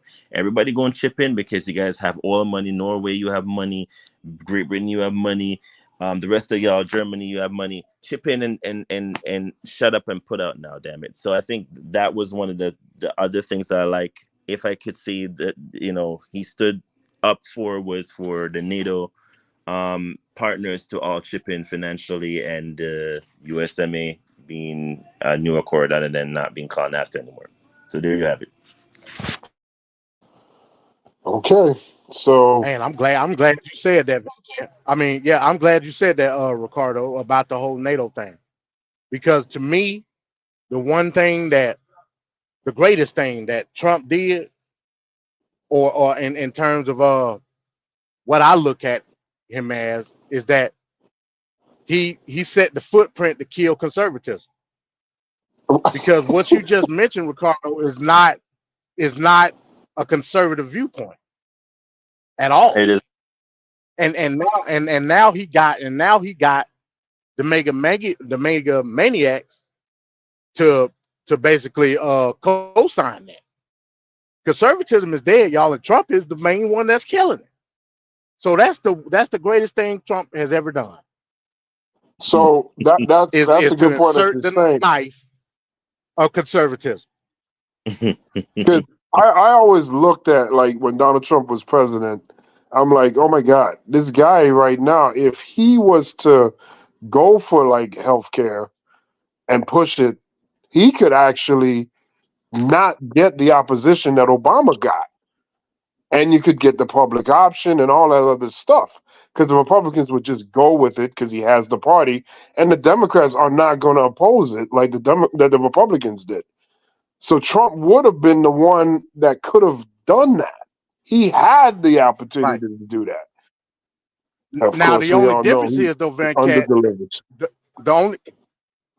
the only difference is, yes, Trump could have pushed it, but you probably wouldn't have got it, because again, Trump it wouldn't matter. It wouldn't matter if it came from Trump. It wouldn't matter. It wouldn't matter if it came from Trump. I would have. Well, I was making a joke, but what I'm right. But what I'm saying is, Trump's ideals, in terms of how I'm talking about ideology, is very populist in nature. very populist in nature.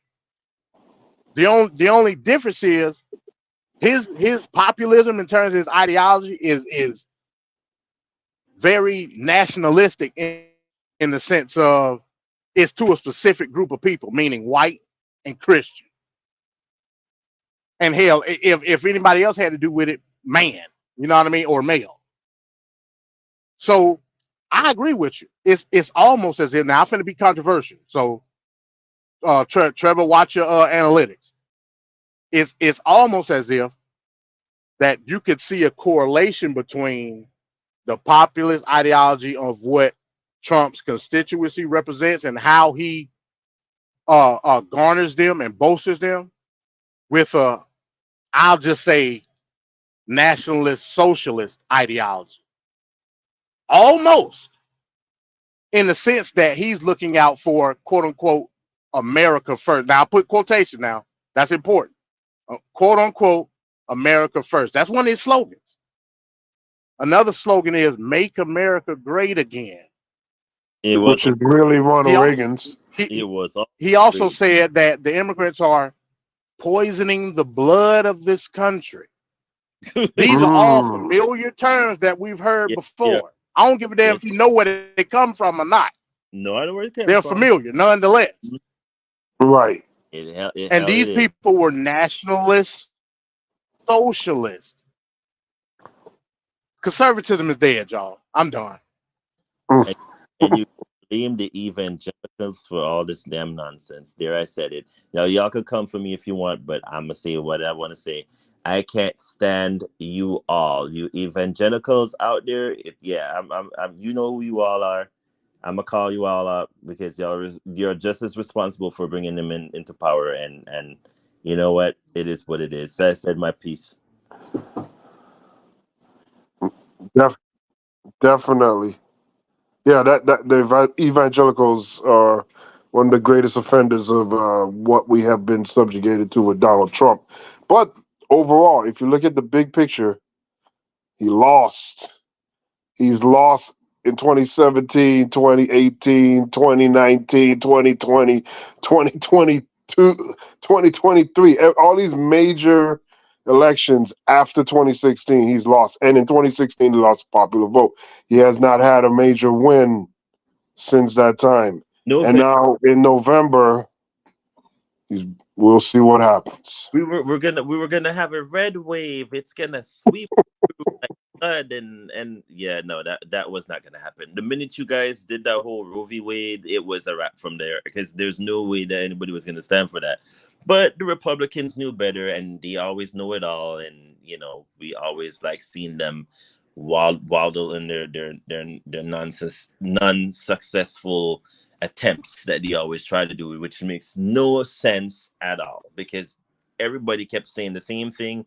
But you know, you gotta learn somehow. So I guess they're learning from their mistakes. Now let's see how we all vote in November, which we all know where it's gonna lean to because we're so finicky as a society. So maybe there might be a distraction. They always say if something bad is about to happen, the circus comes to town. So we'll see what happens.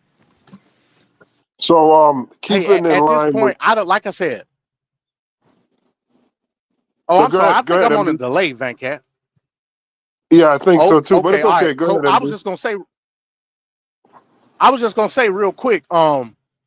Yeah, man. People are indifferent right now, man. Like I said, I'm still predicting. And go back to the New Hampshire elections, man. Only a little over 300,000 people voted.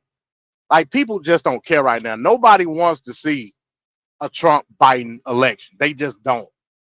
And it's unfortunate because that may be the deciding factor in the general election for Trump. I'm not gonna say he's gonna win or lose. I'm saying a lot of people ain't gonna show up. You know, that's just what it is.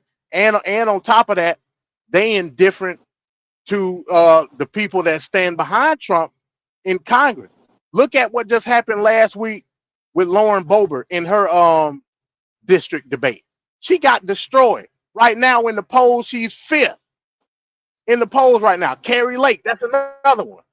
She might not get her seat back. Like people do not care. They over the MAGA maniacs. They just over. It's a lot of MAGA maniacs. I ain't saying it's not, but because of the regular normal people that just don't give a damn right now, that may be the deciding factor in getting Trump in. All to me personally, all it takes is whatever situation, whether it be independent voters, Democratic, progressive voters, and take Biden over the top. I'm not saying that I won't, because if it was me, I wouldn't have either one of them. But again, it's madness at this point. What happened? No, I was saying you're breaking up a little bit. Working a lot, but just it's what's that guy's name? I don't know what's going on.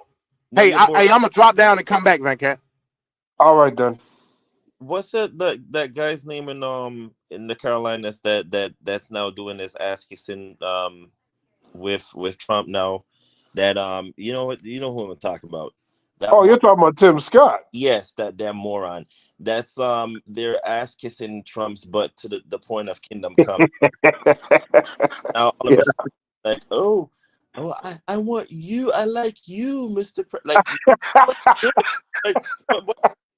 are you kidding me? Embarrassing. It's bad enough. You were the same one that said they pulled you over one day when you were driving up to Washington, D.C., and they were like, "Sir, what are you doing here?" And he was like, I'm a part of Congress." And they're like, "No." And he's like, "Yeah." And he's like, "Oh, the exchange was so awkward and cringy." Yeah, dude, because I mean, did you not watch Get Out and the rest? Like, come on, dude. It's bad when you try to like do this ass kissing. It makes you look so horrible. In the perception, the optics is just bad. Dude, stop. Just stop. And then it didn't help that he was doing he said he got engaged, and it's like I thought DeSantis picture on the beach thing was terrible.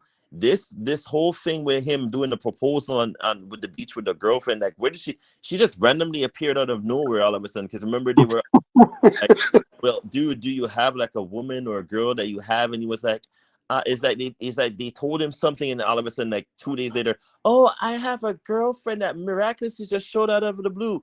Dude, what are you doing? Like, it seems forced to me. Like, stop. Like, insert actress here.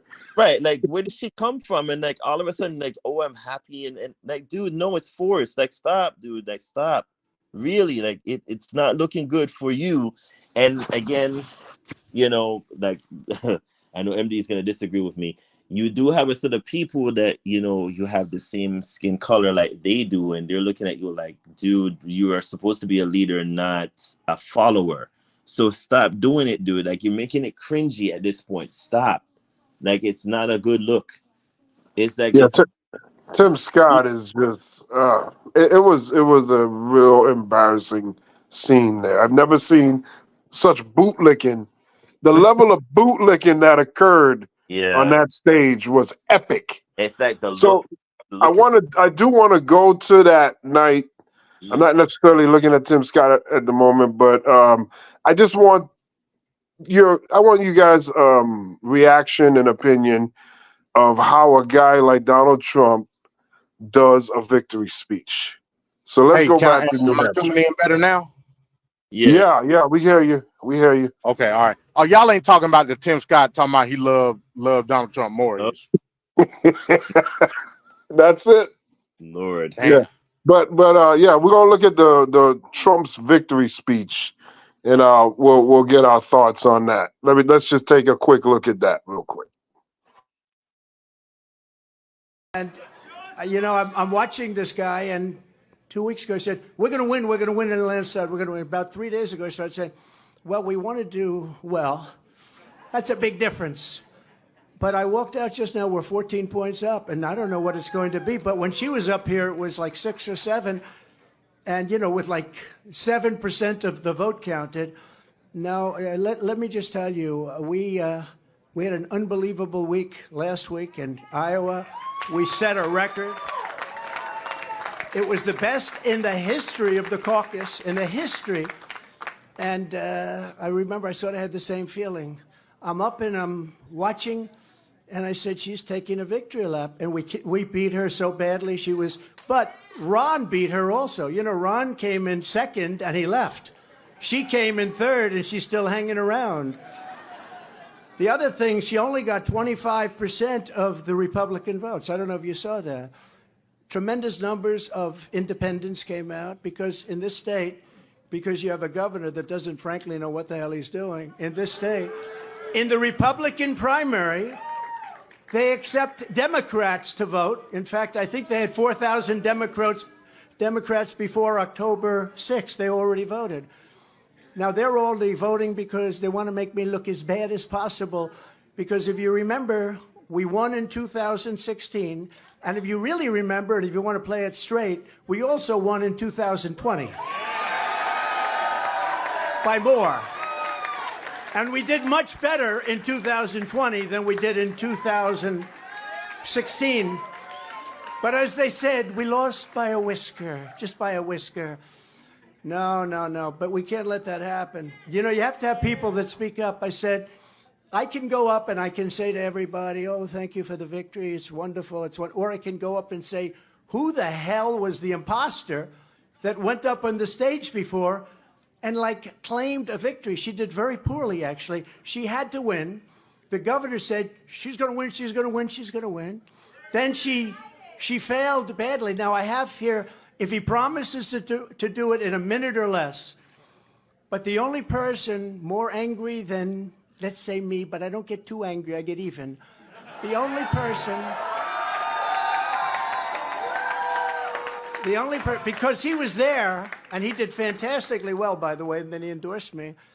And we don't have to talk about Tim Scott, who, by the way, just got engaged, we have to tell you. And that's more important than all of this stuff.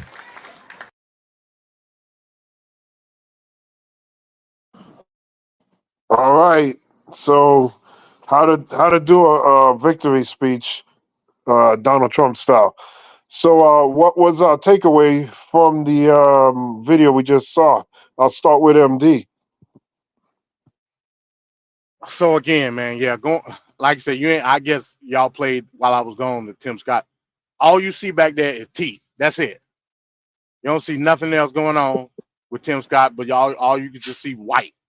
At least his teeth clean. I guess that's the takeaway from it.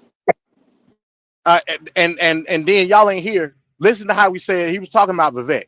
First of all, he son Vivek Ramaswamy saying he had to, I'm gonna give you 60 seconds or less to say what you got to say, then shut the hell up. Basically, what he said. Then he said that Vivek did amazingly well, but when Vivek was running and after the polls in Iowa, he said that a vote for Vivek was a wasted vote. So which one is it? He did say that. So again, this just goes to show you that the house of cards, when it comes to MAGA, slowly falls, and then you just got to get in line with the authoritarian rule. And they go for a hook, line, and sinker based on the notion of them getting a position of power after the fact. That's all this is about, people. It ain't about nothing else. Tim Scott don't give a damn about Donald Trump, huh? Did you see how he was enraged at Nikki Haley? And he's like, who the hell told her?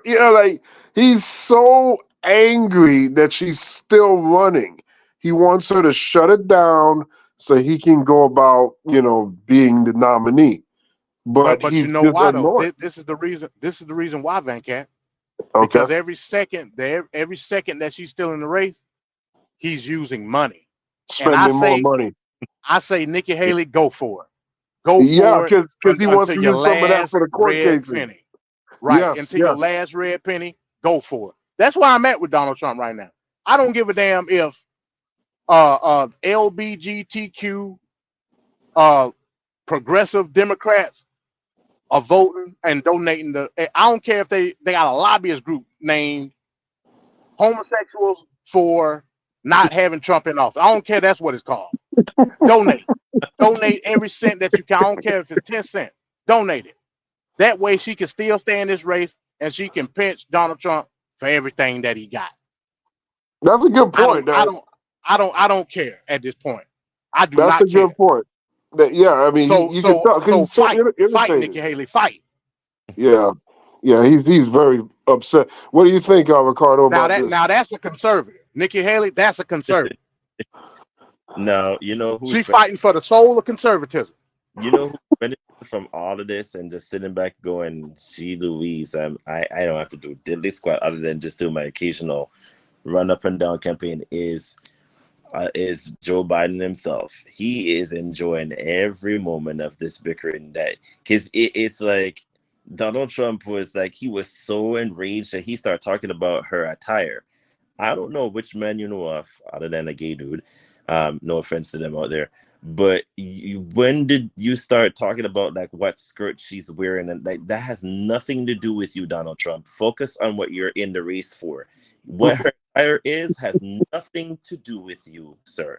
So I found that it was so bizarre. And he kept the fact that you at a time when you should be doing a victory lap because you won, the damn race. You stood from that time period I think it was from 9 or whatever time period we found out about the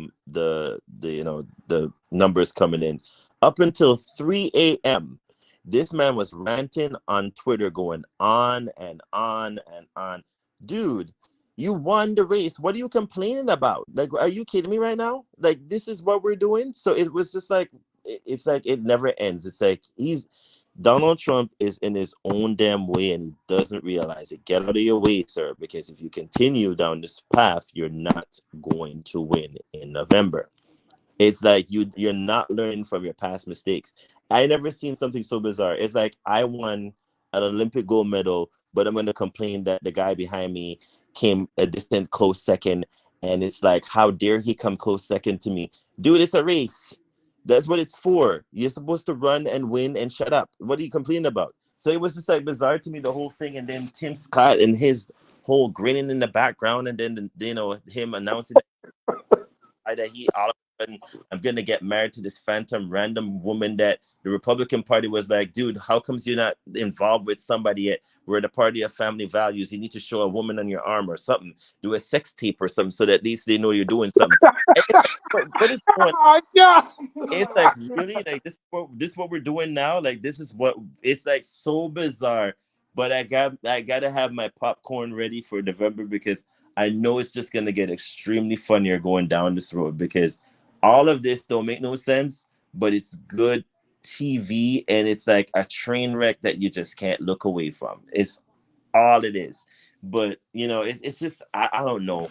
But yeah, MD, I can anyone make sense of like nothing makes sense to me. Like it years ago, if you had told me this in terms of what I know about politics, I would have said that this don't make no sense. But it kind of needs to happen because for the longest time, I think we've been so boring. So we kind of need a little bit of hysteria, if that makes sense. So we'll see if we can make sense of this in November in the terms of the poll numbers. Because I stopped listening to the polls the minute Hillary Clinton lost the presidential win. Yep. When they were like, oh, Hillary's in a great lead. And then at the end of the result night, it was like, wait a minute, but Donald Trump is like 20 points, 50 points. So is she going to win or is she not going to win? Oh, no, but she lost. Thanks, so it was like the most, listen, I stopped listening to the polls the minute because none of it makes sense. Nothing, because people will say one thing, just like MD say when it was it MD or Mike, where he's like, some people will say, oh, but I'm voting for this person, and then they go in the poll booth and it's a complete different turnaround, like 360. Nobody's saying who they're voting for. They will tell you one thing and they're going to do the complete opposite. So I don't believe nobody until you get the final results. That's when I'm going to be like, all right, that makes sense. But check this out though, Ricardo, and this goes to your point about the polls, right? Mm-hmm. These polls are so out of whack. I just saw a poll just today. It was a Gallup poll. It was saying that Trump, if it was a Trump and Biden race today, Trump would win by only 0.9%, not 0.9, 0.9%. That's what he was up. With Nikki Haley and Biden, she beating Biden by like 20 points. Like, that's crazy to me. And then on the other side, they had Dean Phillips. There ain't nobody talking about Dean Phillips. He said, "Do you feel it?" They had Dean Phillips, the Democratic nominee Yep. going against Biden. They had him beating Trump by like 16, 17 points. That just goes to show you, if we basing it off of the poll numbers, nobody wants to see Biden versus Trump again. Nobody. Yep. That's why I'm telling you, if it happens, people aren't going to care, and it's going to be low turnout. Now that could be for or against Donald Trump, vice It's versa going to be with for Biden. that's in the favor of Donald Trump. If the turnout is low, it's in his favor. Yeah, because the MAGA maniac's going to come out either way. Right. They're going to come out either way. But the regular sane folk just ain't going to give a damn. I think some people that's what don't we're give gonna a have. damn right now, but I think at the 11th hour, people gonna be like, man, this. They're not gonna break that record of 2020 where Biden got the most votes in the history of votes. They're not gonna break that, but I think it'll be It's just gonna be enough. low turnout. I think it's gonna be low turnout, Venkat. It's gonna be like Obama and Romney. I think it's gonna be lower than that. I think it's gonna be one of the lowest turnouts we've seen in recent memory. That's my opinion. People do not care about this matchup. The primary is already on that trajectory. The primary is, oh my God, the primary is And that's on the Republican side. right. So what does that tell you? Tells me big trouble. There you go. Big trouble. So, oh, by the way, Tim Scott is 58 years old, by the way. So he didn't have much more time left to get married. I mean, No, but again, his teeth is only 7 or 8 years old. Artie was like, "Listen, dude. I mean, it's only so much that we do, and that random Becky somewhere, and we. But as long as you propose and it looks like it's legit, we backing you." And that's exactly what he went out and did the 2 days. The 2 days after, like, I'm gonna go to propose to Becky, and Becky, we're gonna do it on the beach in this beautiful summer morning or winter morning with the sun rising up. Dude, it's cliche. Like, please stop. It's not. No, it's cringy at this point. Stop, Tim Scott. Please stop. And as for our girl Nikki. Yeah, keep going, girl, because the more you stay in this race, and you haven't even pulled out the big kahunas yet. Remember, you worked for him, so pull out all those big kahunas, because he's going to get more and more mad. This man cannot stand the attention that you're getting, because if he start talking about your skirt, then you know you really pissed him off. So for about 7 hours of ranting, yeah, you really doing the best that you could do. So keep going, Nikki, keep going. We got you. Tim Scott teeth need to be nominated for something. The full disclosure, he was gonna be the lame duck. I was gonna go there, but the lame duck tonight, I just can't ignore. So let's get into the lame duck session. Let me just cue this up. We'll go into the lame duck session, and we'll see who lame duck number 22 is. Ladies and gentlemen, we got him. You're trying your best, but it never feels like enough. I started having second thoughts almost the moment I sat down on the plane. Lights off! Off! Turn them off. They're too bright. Turn them off. Turn them off. Let's go. Ready? We go back a long way. She was 12, I was 30, but anyway. So I changed my return flight and flew back on the first available flight I could take. I'm sick and tired of smart guys. I'm sick and tired of ordinary people being fleeced. I'm tired of being quiet. I'm sick and tired. I'm just sick and tired. We have this notion that somehow if you're poor, you cannot do it. Poor kids are just as bright and just as talented as white kids.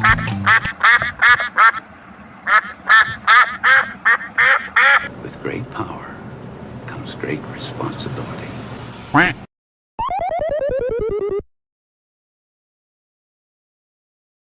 Nearly 180,000 illegal immigrants with criminal records ordered deported from our country are tonight roaming free to threaten peaceful citizens. The number of new illegal immigrant families who have crossed the border so far this year already exceeds the entire total from 2015. They are being released by the tens of thousands into our communities with no regard for the impact on public safety or resources. Not to do a deal, prompting talk about blocking an agreement so that voters can blame President Biden for its failure and credit Mr. Trump with getting a deal if he wins the election. Now, the former president embracing the fallout, really, for his attempts to sabotage the deal. I noticed a lot of the senators are trying to say respectfully they're blaming it on me. I said, that's okay. Please blame it on me. Please. Because they were getting ready to pass a very bad bill. I think the border is a very important issue for Donald Trump. And the fact that he would communicate to Republican senators and congresspeople that he doesn't want us to solve the border problem because he wants to blame Biden for it is really appalling. The American people are suffering as a result of what's happening at the border, and someone running for president ought to try and get the problem solved, as opposed to saying, "Hey, save that problem, don't solve it. Let me take credit for solving it later." I just reject the idea that we should reserve a crisis for a better time to solve it. That's. People, what's interesting to me is there are a lot of angry people out there, and that's why the border crisis is the number1 issue for voters. I don't see how we have a better story to tell when we miss the one opportunity we have to fix it, and we go and say, I would love to have fixed it, but it was election season, so I thought I'd wait.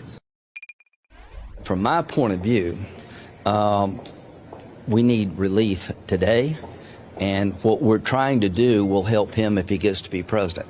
I will say to President Trump, if we can put this package together the way I hope it falls into place, that you'll have more tools to secure America than you've ever had. And it's not about one president, it's about a system.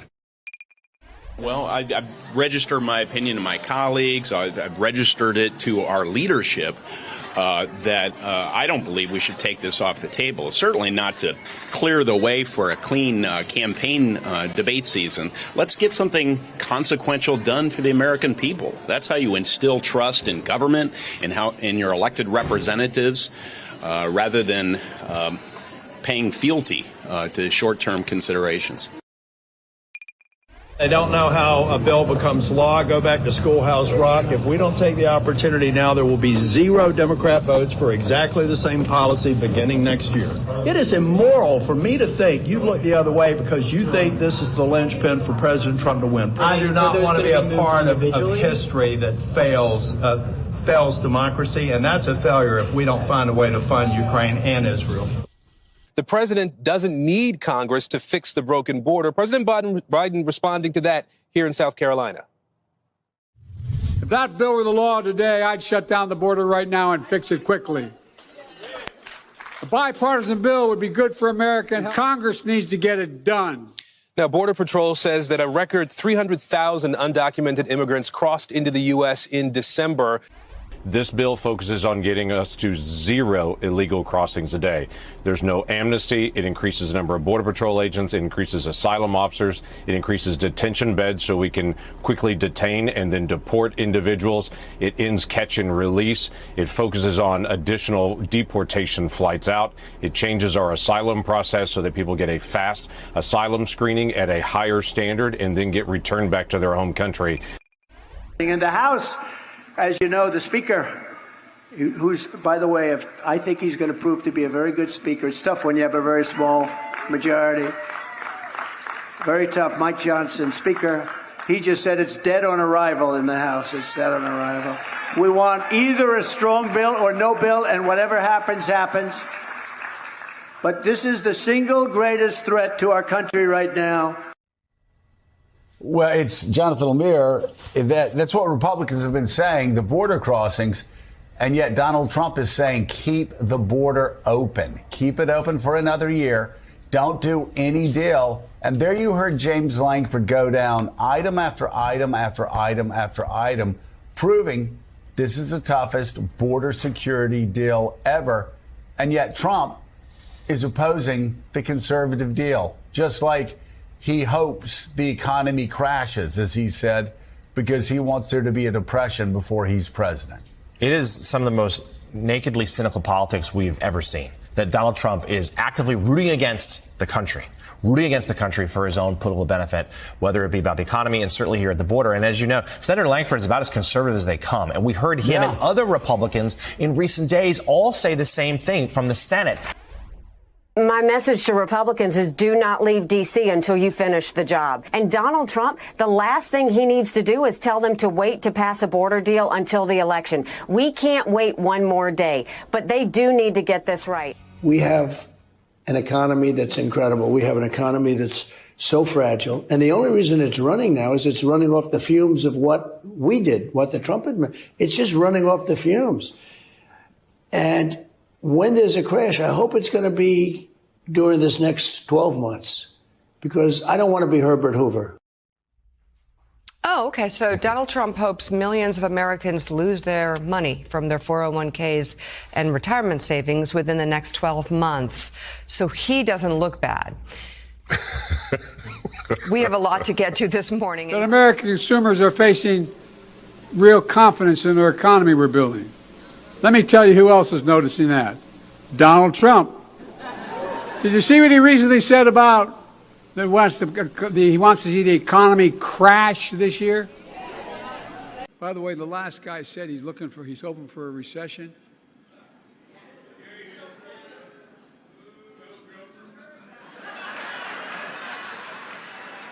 Because he does not want to be the next Herbert Hoover. He's already Herbert Hoover. He's the only president other than Herbert Hoover who lost jobs when he was president.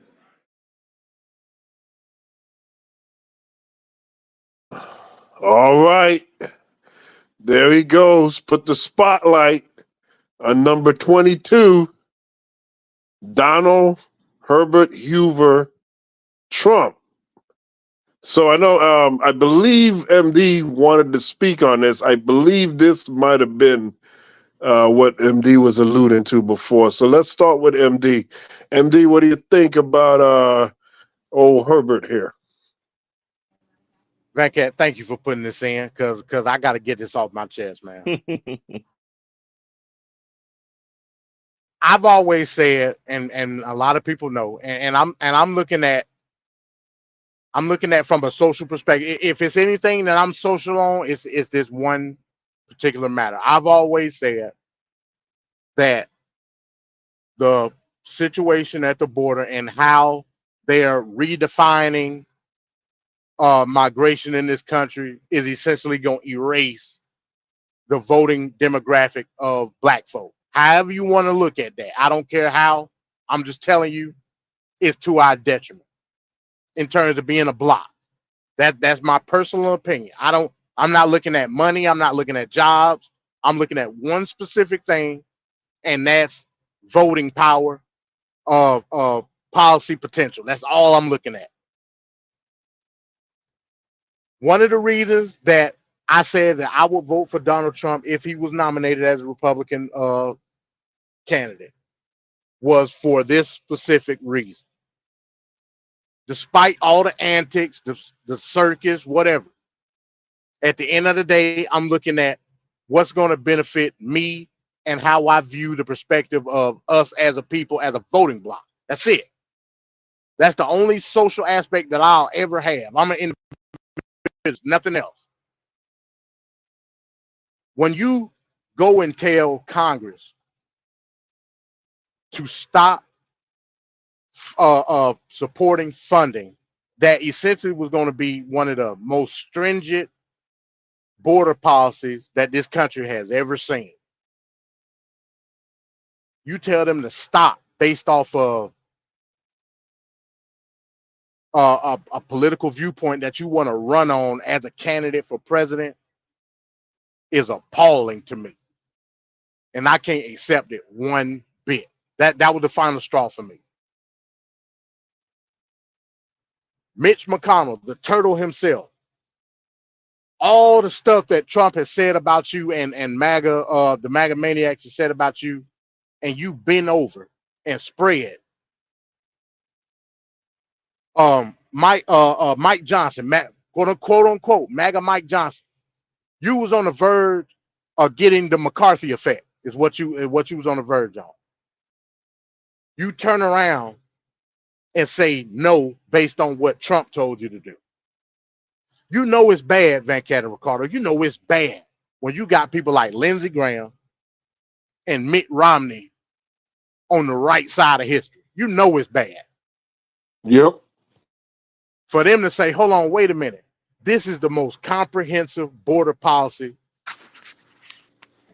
that we can put together. Even better than what was that? Was it last year? I believe it was last year when they was trying to do HR 4 in the House to get emergency funding for the border. Even more stringent than that. The Democrats went on ahead and bent the knee. Okay, cool. We'll go ahead with the border policy. As long as we can keep Ukraine funding in, we'll give you what you want. Basically, the Democrats gave the Republicans what they wanted. And then the red phone started to ring and Trump said no. And y'all just went with it. I'm done. I can't, there ain't no way possible I can accept that. I just can't do it. And like you said, then for them to turn around and then it'd be a possibility if hypothetically you do get the presidency, that you're either going to be a lame duck based on the fact that a lot of these MAGA maniac Republicans in the House and Senate might be voted out, and then you ain't going to get nothing done. Or if y'all try to sit at the table and compromise, the Democrats just going to say, screw it. We're not doing nothing. Mm-hmm. How dumb as a society can we be to accept this? How stupid.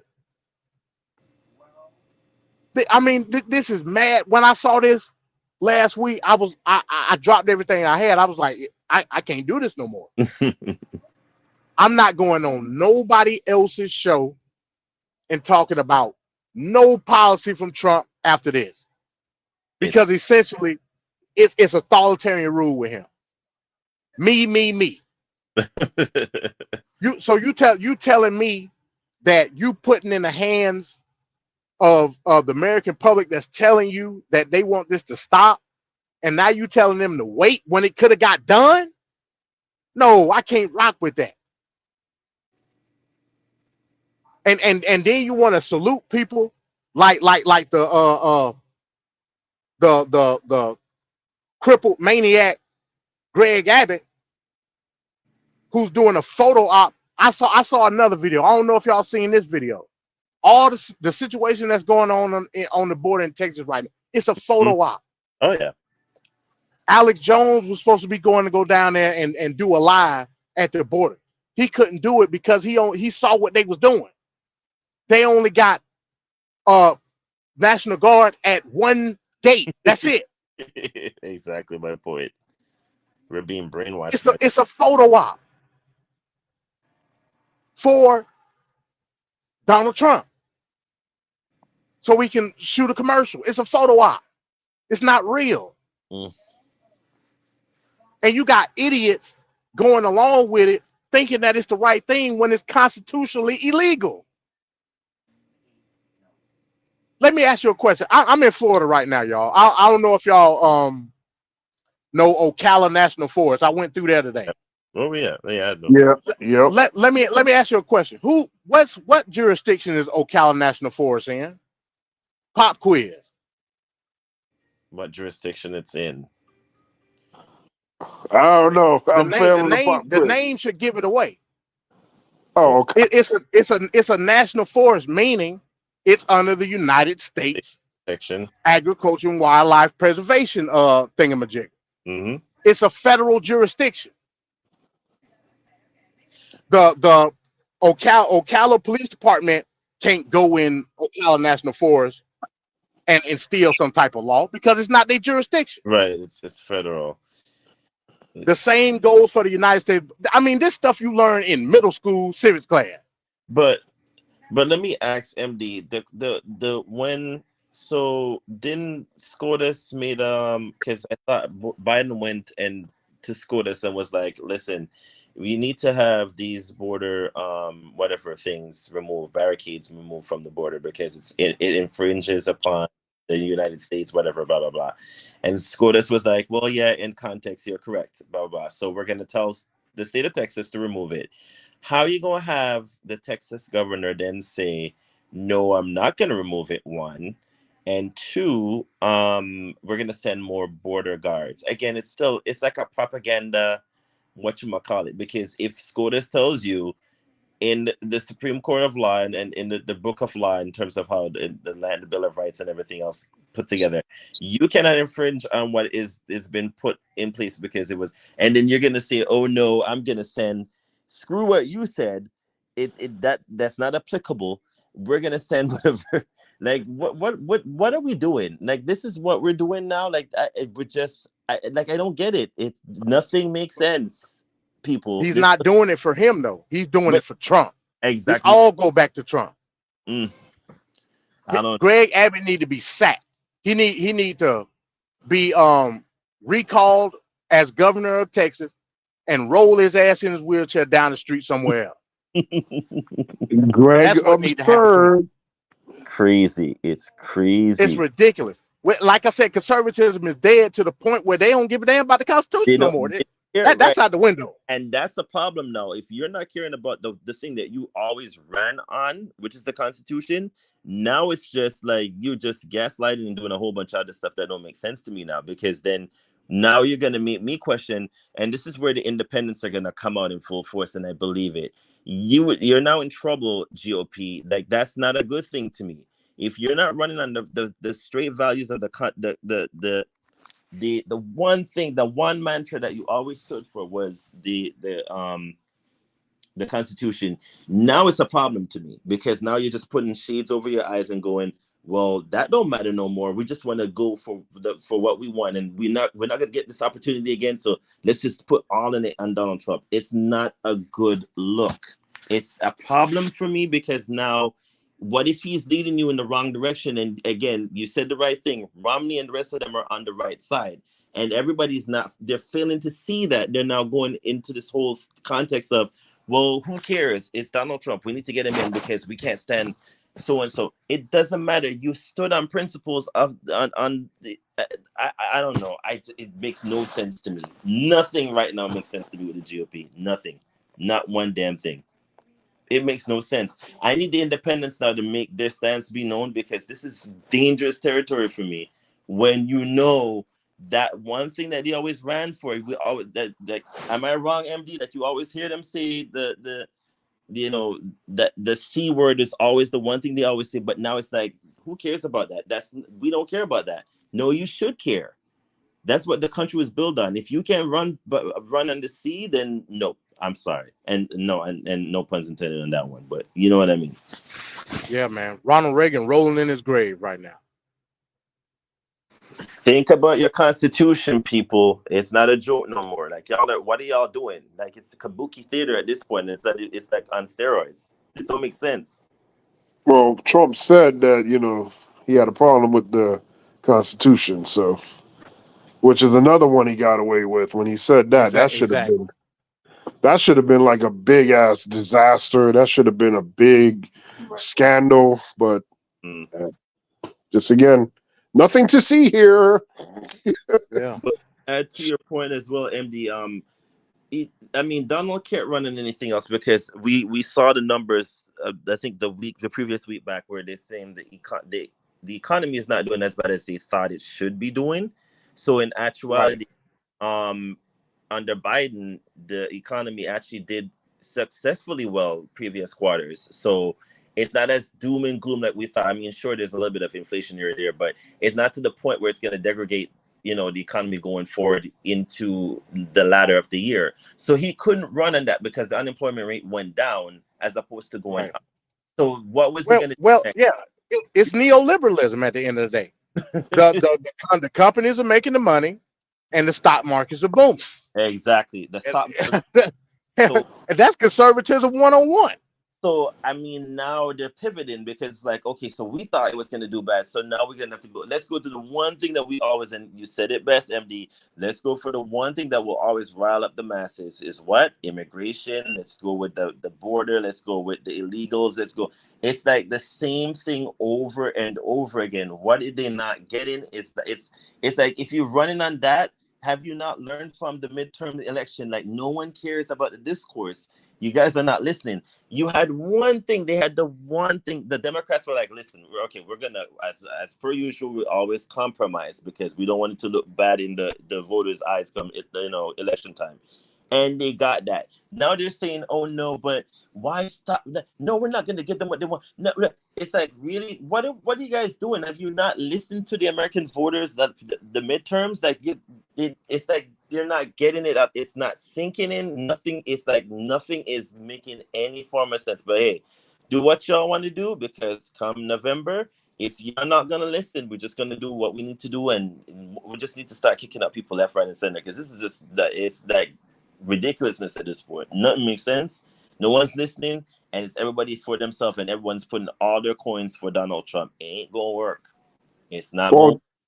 Well, Donald Trump essentially has pretty much exposed himself for the nothing trash that he is. It's what I talked about. It's what can't be ignored. This is a guy that ran and did not believe he himself was going to win. When he won, it was like, oh crap. He was promoting an internet site.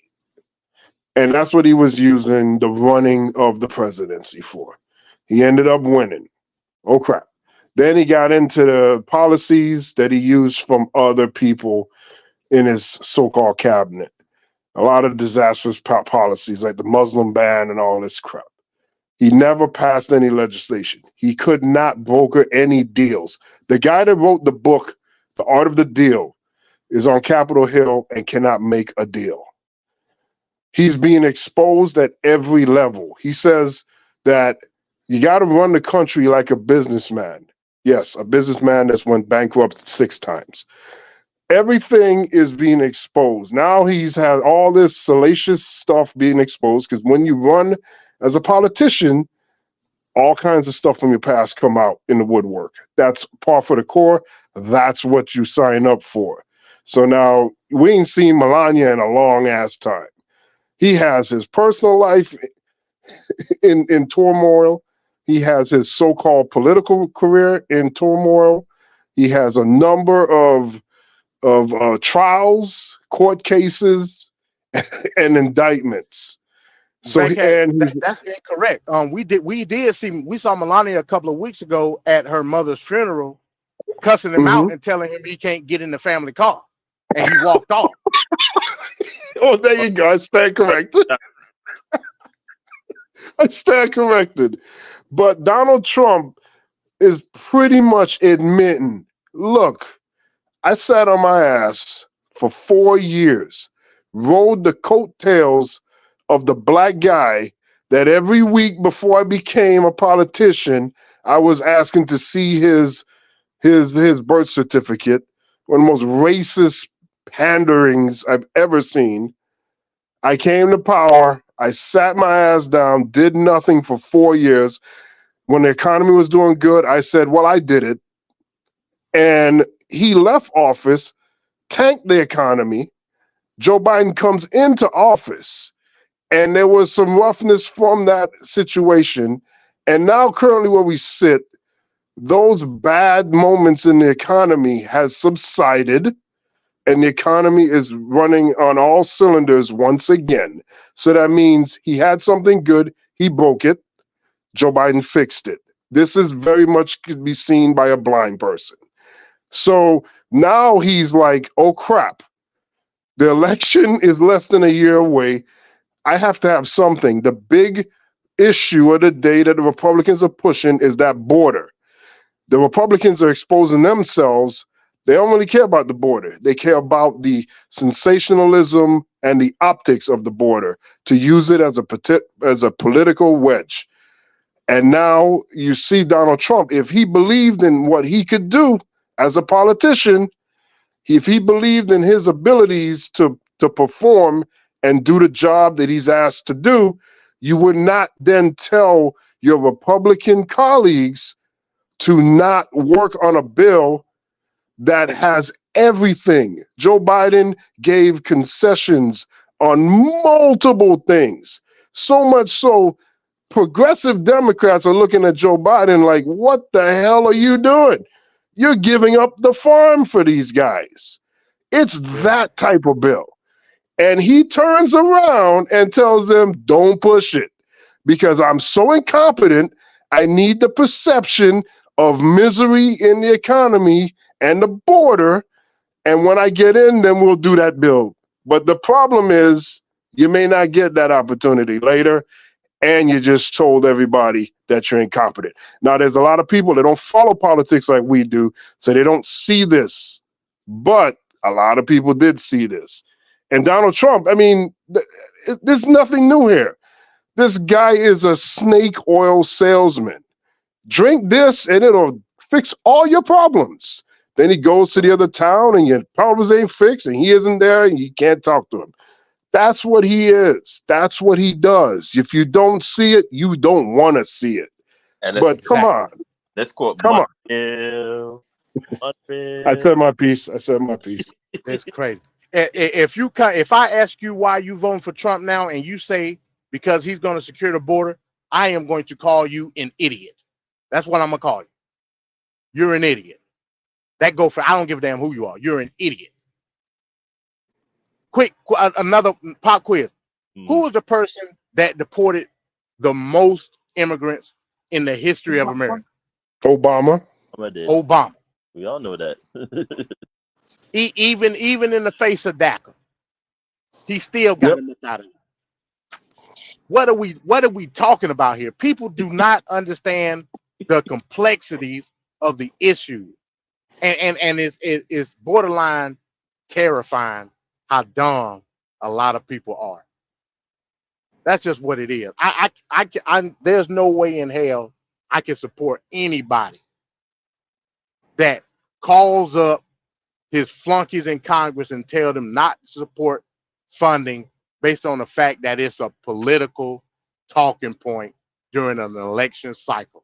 That is the most low down, dirty. It don't get no more low down than that. And speaking of Joe, then you're gonna tell me that you voting for this man because of that issue when the issue can be fixed right now? Nah, man, I can't go for it. I can't go for it. I'm done. It was very disappointing to see, and it didn't help that the news media that even Fox News was advertising. This was not a good look, guys. Come on, what are you guys doing? Really? And he's just standing up there in the all giddy because he's this big old egomaniac. Yeah, it's me, but I'm saying to myself, but the numbers last week literally just stated that the economy is doing well. So you're gonna pivot now, and lo and behold, he did pivot straight to this. The one thing he did the first time around was and you remember, I'm not sure if you guys heard the other part where he was like, when I come into power, I'm going to deport a whole bunch of people. I'm going to do so and so. I'm going to get rid of the. And I'm like, but this sounds like the same playbook that you did the first time around. You're not really saying anything different that will spark up interest. It's just the same rhetoric that you always been spewing. So it's nothing new. Come on, we need something fresh. You're not going to use the same tagline again, are you? Because the only thing that could save you right now is a running mate that could really do wonders. And I don't think the best person that could do that is Nikki Haley. And I don't think she wants that job from you. So I don't think he will pick somebody that will take attention away from him. He's that much of an egomaniac. Yeah. That's the problem. Yeah. Hell, a lot of people are touting it may be Tim Scott. No. It's gonna have to be it's gonna have to be somebody that's literally gonna cup their hand and place that said hand under the taint and balls of Donald Trump. That's what it's gonna have to be. Don't say nothing. You don't speak. Only when you're spoken to. And place your hand right here and walk. That's what it's gonna have to be. He's not gonna have and also have a connection to evangelicals. And that's something Tim Scott does have. Right. So exactly. Yeah. Exactly. Because Trump can't antiquate any type of policy or any type of connection to that crowd. He has to have somebody. That's why you had Mike Pence, because Mike Pence was that guy. So you got to have somebody that's going to basically toe the line to the conservatives, if that make any sense, because Trump can't do that.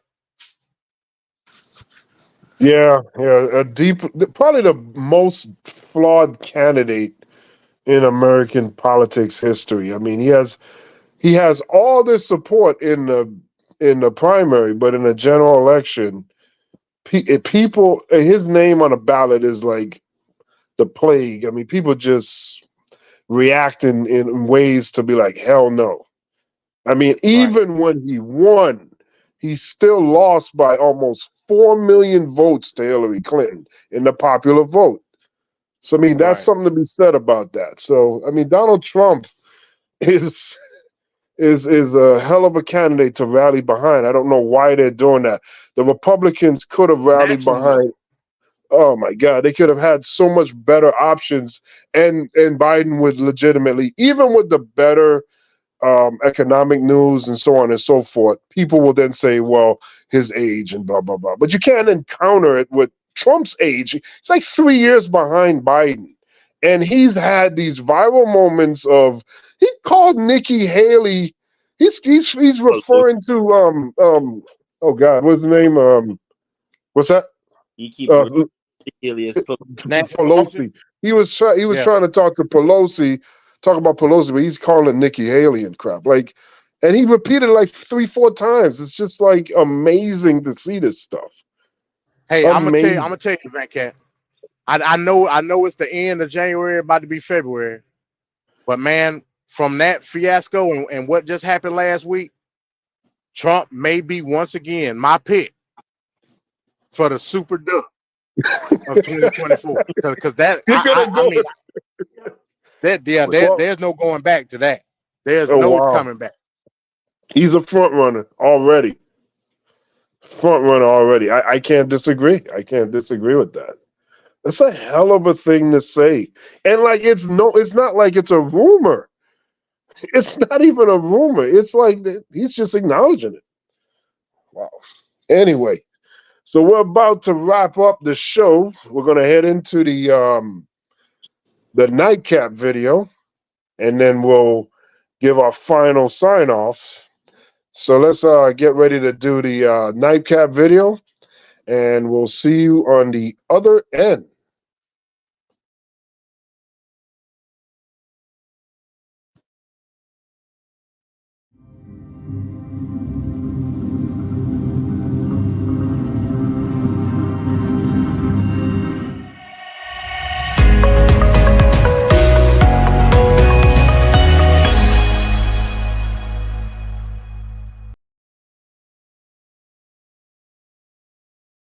This husband and wife are about to hear life-changing news. They're being charged with murder. That is a charge called homicide felony murder.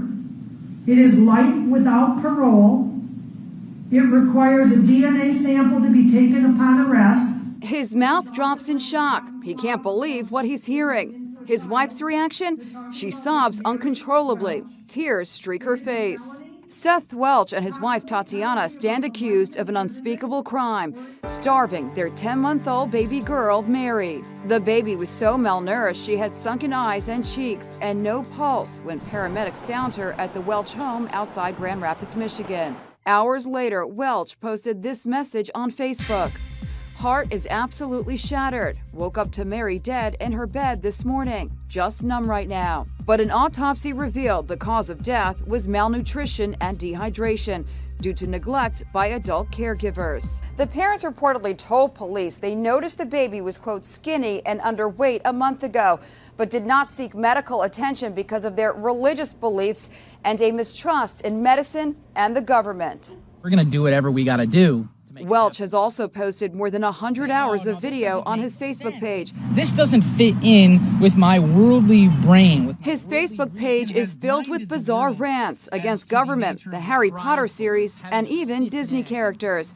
He also reads from the Bible. I like to start with the scriptures. Now he and his wife are in the worst trouble of their lives, and they just can't believe it.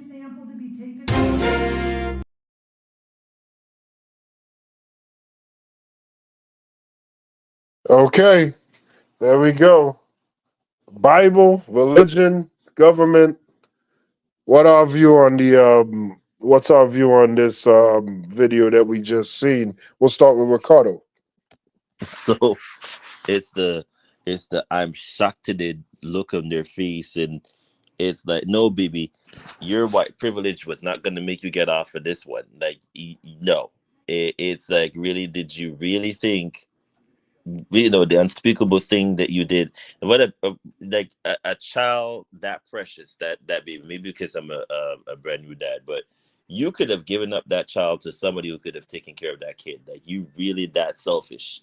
The thought process that you had, that you were going to be all shocked to it because the judge sentenced you. Hell yeah, they're going to sentence your ass. You're going to go, they should send you on underneath, all the way underneath the damn jail at this particular point. Like, y'all, why, Lord, why do you give certain people kids if you know they don't deserve to have them? Like, I just, it's unfathomable. It's disgusting. It's unfathomable. I can't even say the word properly. It's not even unfathomable. It's just all just gross. Like, really, this is what you do to an innocent child that doesn't know any better, that's brought into the world, that should be brought into the world with love and care and teachings and giving them the best that they could, at least fend for themselves one day. This is what you do based on religious fanatics. I can't even speak right now. But you know what? It doesn't surprise me. It's like there's somebody out there is dying or wishing to have a kid and can't, and will probably see this and be like, why is, like, how, Lord, how is that fair? You know what I mean? Like, it's heartbreaking, but it's just the way they all look. Like, she's sobbing in one corner and then he's just his mouth wide open. Like, go sit down somewhere. I can't even say the word. I was gonna say they should have went off themselves somewhere, but it's like it's painful to watch, man. Things like this, I can't. It leaves a bad taste in my mouth. I just disgusted all around, but nothing surprises me anymore. But I just hope they get what's coming to them, with karma, and I'll leave it at that. What's your viewpoint, MD? Yeah, these people deserve death, man. I'm just keep it real with you. They deserve death. And see, this is the type of insanity that we deal with, and unfortunately, people like Trump and his ilk instill this type of ideology in a lot of people, because they feel as though that they're an important base when they're not. See, it's one thing to understand freedom. It's another thing to understand the consequences of freedom, if that makes any sense. And people never talk about the consequences of freedom. They like to tout freedom. Don't tread on me and blah, blah, blah, this and that. They never understand the consequences of freedom. You have every right as an American citizen to uphold your religious beliefs. You don't got the right to instill that or project that on anybody else, including that child that you murdered. You had a child. Your obligation legally is to care for that child. Indoctrinate them later on. But for right now, your main objective is to take care of that child. And if you don't do that, you just obstructed a life, and you deserve death for it. Just plain and simple. That's just what it is. So when we look at this, right? So we didn't hear from the woman, but we hear a lot from the guy.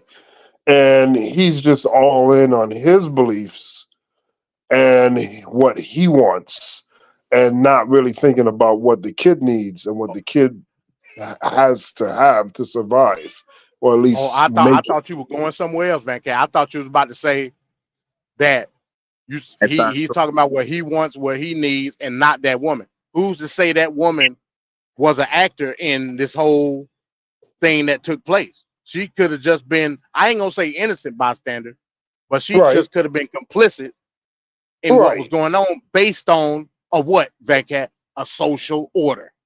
right. Very true, Ah, very true. But well, I think preach, it's Van at Cat, some point. preach. I think at some point people have to, especially when you're dealing with kids and stuff like that. Like, you got to do more for your child. You got to, like, if you're gonna half-ass your life, you can't just take whatever is given, especially if it's bad for your child. You have to do whatever it takes by any means necessary to give your child a fighting chance in life. So if it's your partner that's going the wrong route, then there needs to be a conversation and action that needs to happen to ensure that your child is first and foremost taken care of. And we didn't see that. So she may not have felt the way his extreme views were, but she sure didn't do a hell of a lot to at least do that one thing that a mother is supposed to do, and is protect your kid and to have your kid in a good environment. And that was not good. This idiot went all in on these extreme views.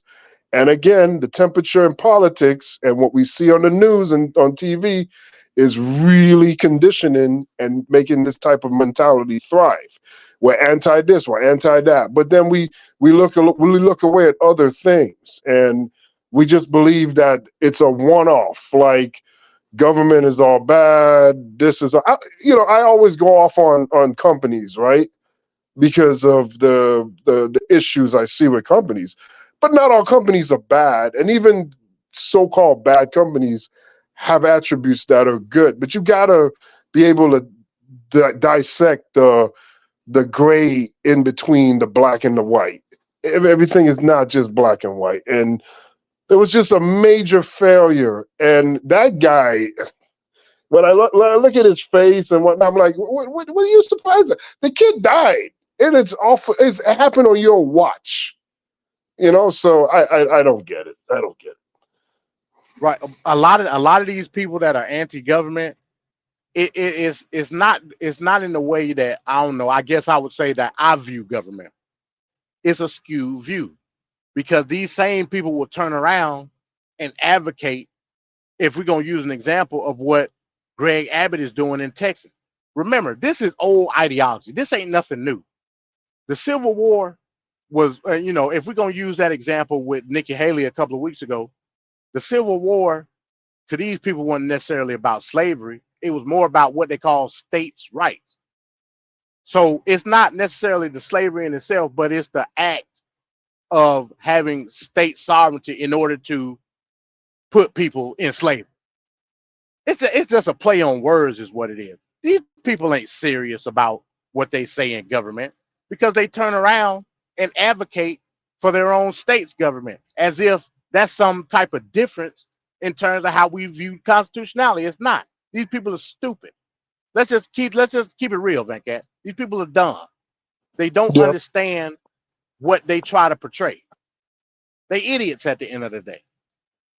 Then when you deconstruct the argument, then it comes to a position of commonality in terms of all of us being American. Well, I ain't had that opportunity to be an American for my entire lineage. So who's advocating for government or to be exclusive to a governmental system more, me or you? I would argue it's you. So yeah, you just got to keep it real at the end of the day, Van Cat. They dumb as hell. I agree. I agree, man. It's sad. And like, he's on this no hospitals, no medication, no nothing. Again, you could correlate that with the whole, I'm not taking a vaccine and all this other stuff. But the difference is those were adults. This little kid, man. The little kid doesn't have the option to take care of itself. That's on you. They should that guy should be neutered, spayed, everything in between. I mean, like some people just should not be able to have kids because you have this type of stuff, man. That stuff annoys the hell out of me when you're dealing with pets and when you're dealing with kids because they don't have the ability to fight back. They don't have the strength to fight back. Another adult is a different thing, and that's wrong in itself too. But when you're dealing with little kids like that, you can't do stuff like that,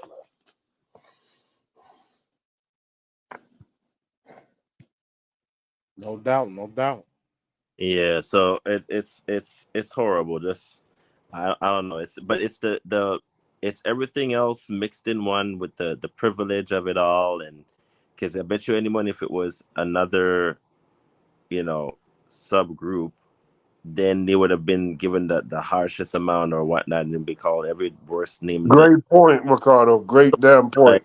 it's like I don't really, and if anybody sit there talking about they feeling sorry for them two morons, I'm gonna be like, what the hell? There's no way you can feel sorry for these people. This is just as bad as the whole Casey Anthony thing.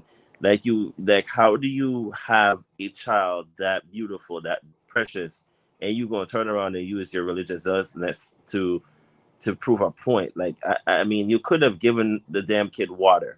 It takes time to get malnourishment. Do you not see the effects of it during the famine in Africa and all these other places when kids go through that doesn't just happen overnight. It takes a series of months, even weeks, like stuff like that. So if she wanted to get out of it, she could have called the authorities and be like, listen, my husband is a nut job and he's slowly killing my kid. Then she would have gotten a reprieve, but she stood there and like a bystander and didn't do anything. So I don't feel sorry for her. And you know what? There's actually a case, and I don't know if Michigan had the death penalty or not, but there's actually a case for proven malice murder in the fact that you use religious ideology as an intent to do what you did. So, if I was a prosecutor, I would go for it. Roar underneath the bus. I would go for it. Don't get me started with religion, man. Yeah, religion is just. But Bob Marley, right? There was a documentary I watched on Bob Marley. I never knew what really killed Bob Marley, and in that documentary they talk about it.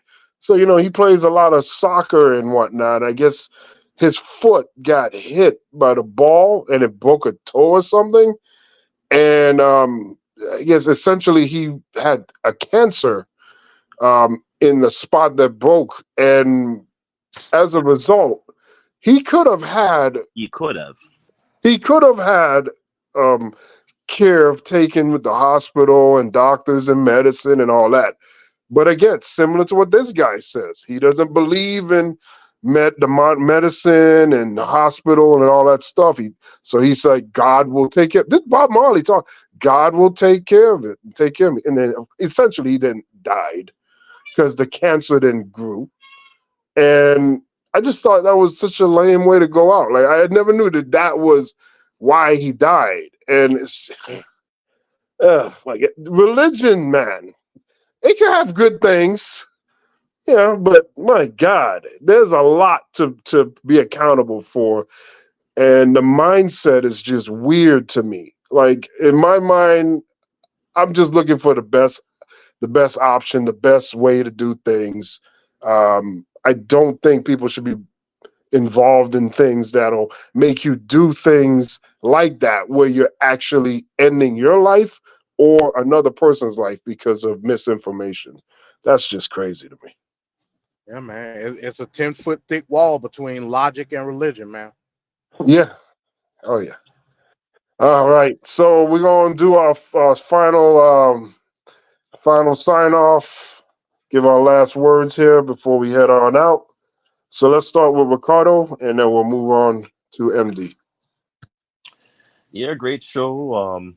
Again, history will tell us if Biden, based on what we've seen so far, will come out the victor, or the loser at the end of the day. But between Obama and Biden, or sorry, Trump and then Biden, right now, if we're gonna go by what Americans always go by, is the economy, Biden is winning. So, anything can happen between now and November, but we'll see. But great show. Again, the greatest panelist in terms of politics here is on TFP. I just want to advise everyone: see past the bull crap of propaganda and smoke and mirrors and all this BS that you're seeing. I would advise everybody just to be on the smarter side. Again, you get manipulated by the media so much that you start believing the lies that they give you. Try to do your own research. Try to, look past the smoke and mirrors, because they're all there to manipulate you in some ways. So don't get caught up in it, but, try to do your own thing in terms of research and wise, and just be smart. Just be smart people in general. That's all I got to say. All right, MD, what you got? Yeah, peace to everybody on the panel. Peace to everybody in the chat, man. Great show once again. Going back to the topic, when you look at Trump and Obama and Biden, socially they're very different in how they portray their policy and the things that they tried to implement. Economically, to me, they all the same. They all neoliberal. They all sponsor government-backed capitalism. That ain't real capitalism. At the end of the day, they put the cloth on your eyes and tell you something, and they accepted money from national corporations, multinational corporations, global corporations behind the back. It is what it is. Ain't nothing gonna change from a economic standpoint until we get rid of that. You can fight the social stuff all day long. Until you start fighting neoliberalism, the aspect of how we view economics from, I guess, a totality is always going to be the same. The reason you know that, because there's always compromise in terms of who's funding who and what and who gets what. You know what I mean? Which I ain't got no problem with that. Just keep it real. People like Trump don't like to keep it real. You know what I'm saying? He'll tell you one thing from a social aspect, but he's not going to tell you that when he say drill, baby, drill, he's talking about multinational corporations drilling and them receiving subsidies for it. There ain't nothing going to change. Last I checked, they've been saying that Biden has provided the most subsidies for private drilling in the history of America. Don't nobody want to tell you that. But Trump will tell you drill, baby, drill. What does that mean? I don't even know what that means. Is that a policy? When somebody asks me, what policy do you know of Trump? I'm going to say drill, baby, drill. How stupid do I sound saying that? So we just got to start thinking logically. And put our social differences aside and let's talk politics. Until we do that, we screwed as a country. Conservatism is dead. One more thing. I noticed we didn't talk about it tonight. Maybe we'll talk about it next week. I'm interested for everybody to give their opinion on where they fall on the political compass. I think it was a fun little exercise to have. Hell, I would even argue, based on Van Cat's test results, he may be more freer than I am. Now he way left, but he was way down on the libertarian scale, which I was surprised. I was surprised too. But hey, that's another topic for another day. That'll be next week's show for sure. That'll definitely be the top story next week. So I just got to get those questions, and then we'll go through it and see what everyone thinks on the panel about that. Yeah, it was interesting. Interesting little exercise. Yeah, it was pretty cool. No doubt, no doubt. All right. So I'd like to thank everyone for coming on tonight. Of course, the world's most dangerous panel, MD, Ricardo, of course, Mike, others. And straight up, like to thank Mr. Straight Talk, Trevor, of course, Nene, Tequila for awesomely supporting the channel and the shows. She's just amazing. Want to also mention once again, Straight Talk with Trevor YouTube channel. Please consider becoming a channel member. By joining, you can help support these great shows we have on the Straight Talk with Trevor and the Straight Talk Society community. We have new shows coming, and we hope to bring you all more entertainment and information. So consider becoming a member of the Straight Talk with Trevor YouTube channel, and any support is highly appreciated.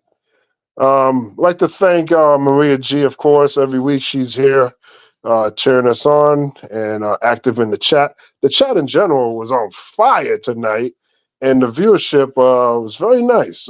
We do appreciate the eyeballs on the show. Give us a shot. You may like what you see here.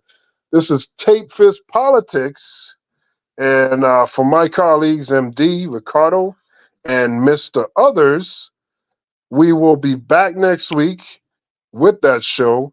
The different political leanings that each member of the panel has.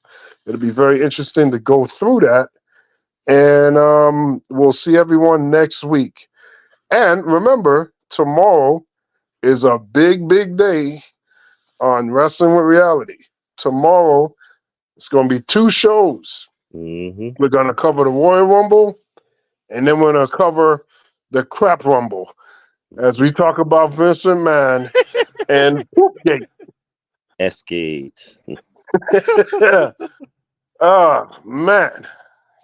Come strapped with a diaper, everyone, because the walls will be running. Hashtag we're holding women accountable. That's right. Hold the women accountable. Oh, my God. For this one. One come on, because it's going to be a very interesting topic to discuss. Oh, man. It's going to be wild. There's so much out there. So I'm looking forward to it. No, yeah, it seems like the women aren't the only ones crapping the bed these days.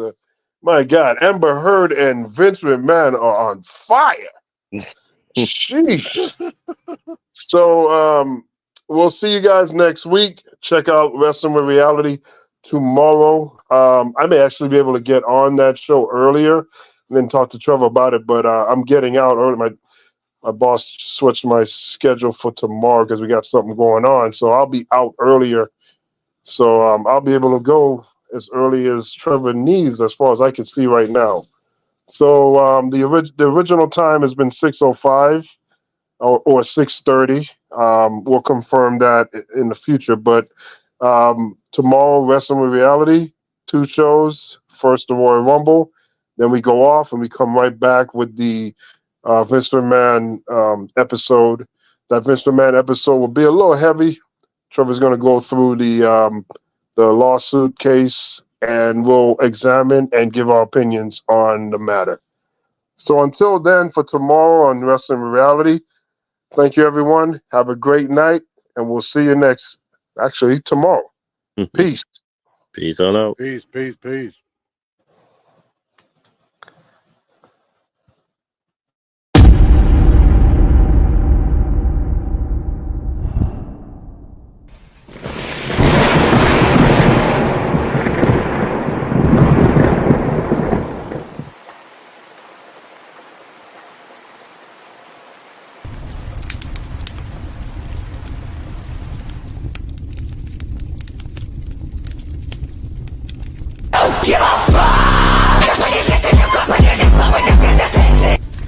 She just said a terrible thing.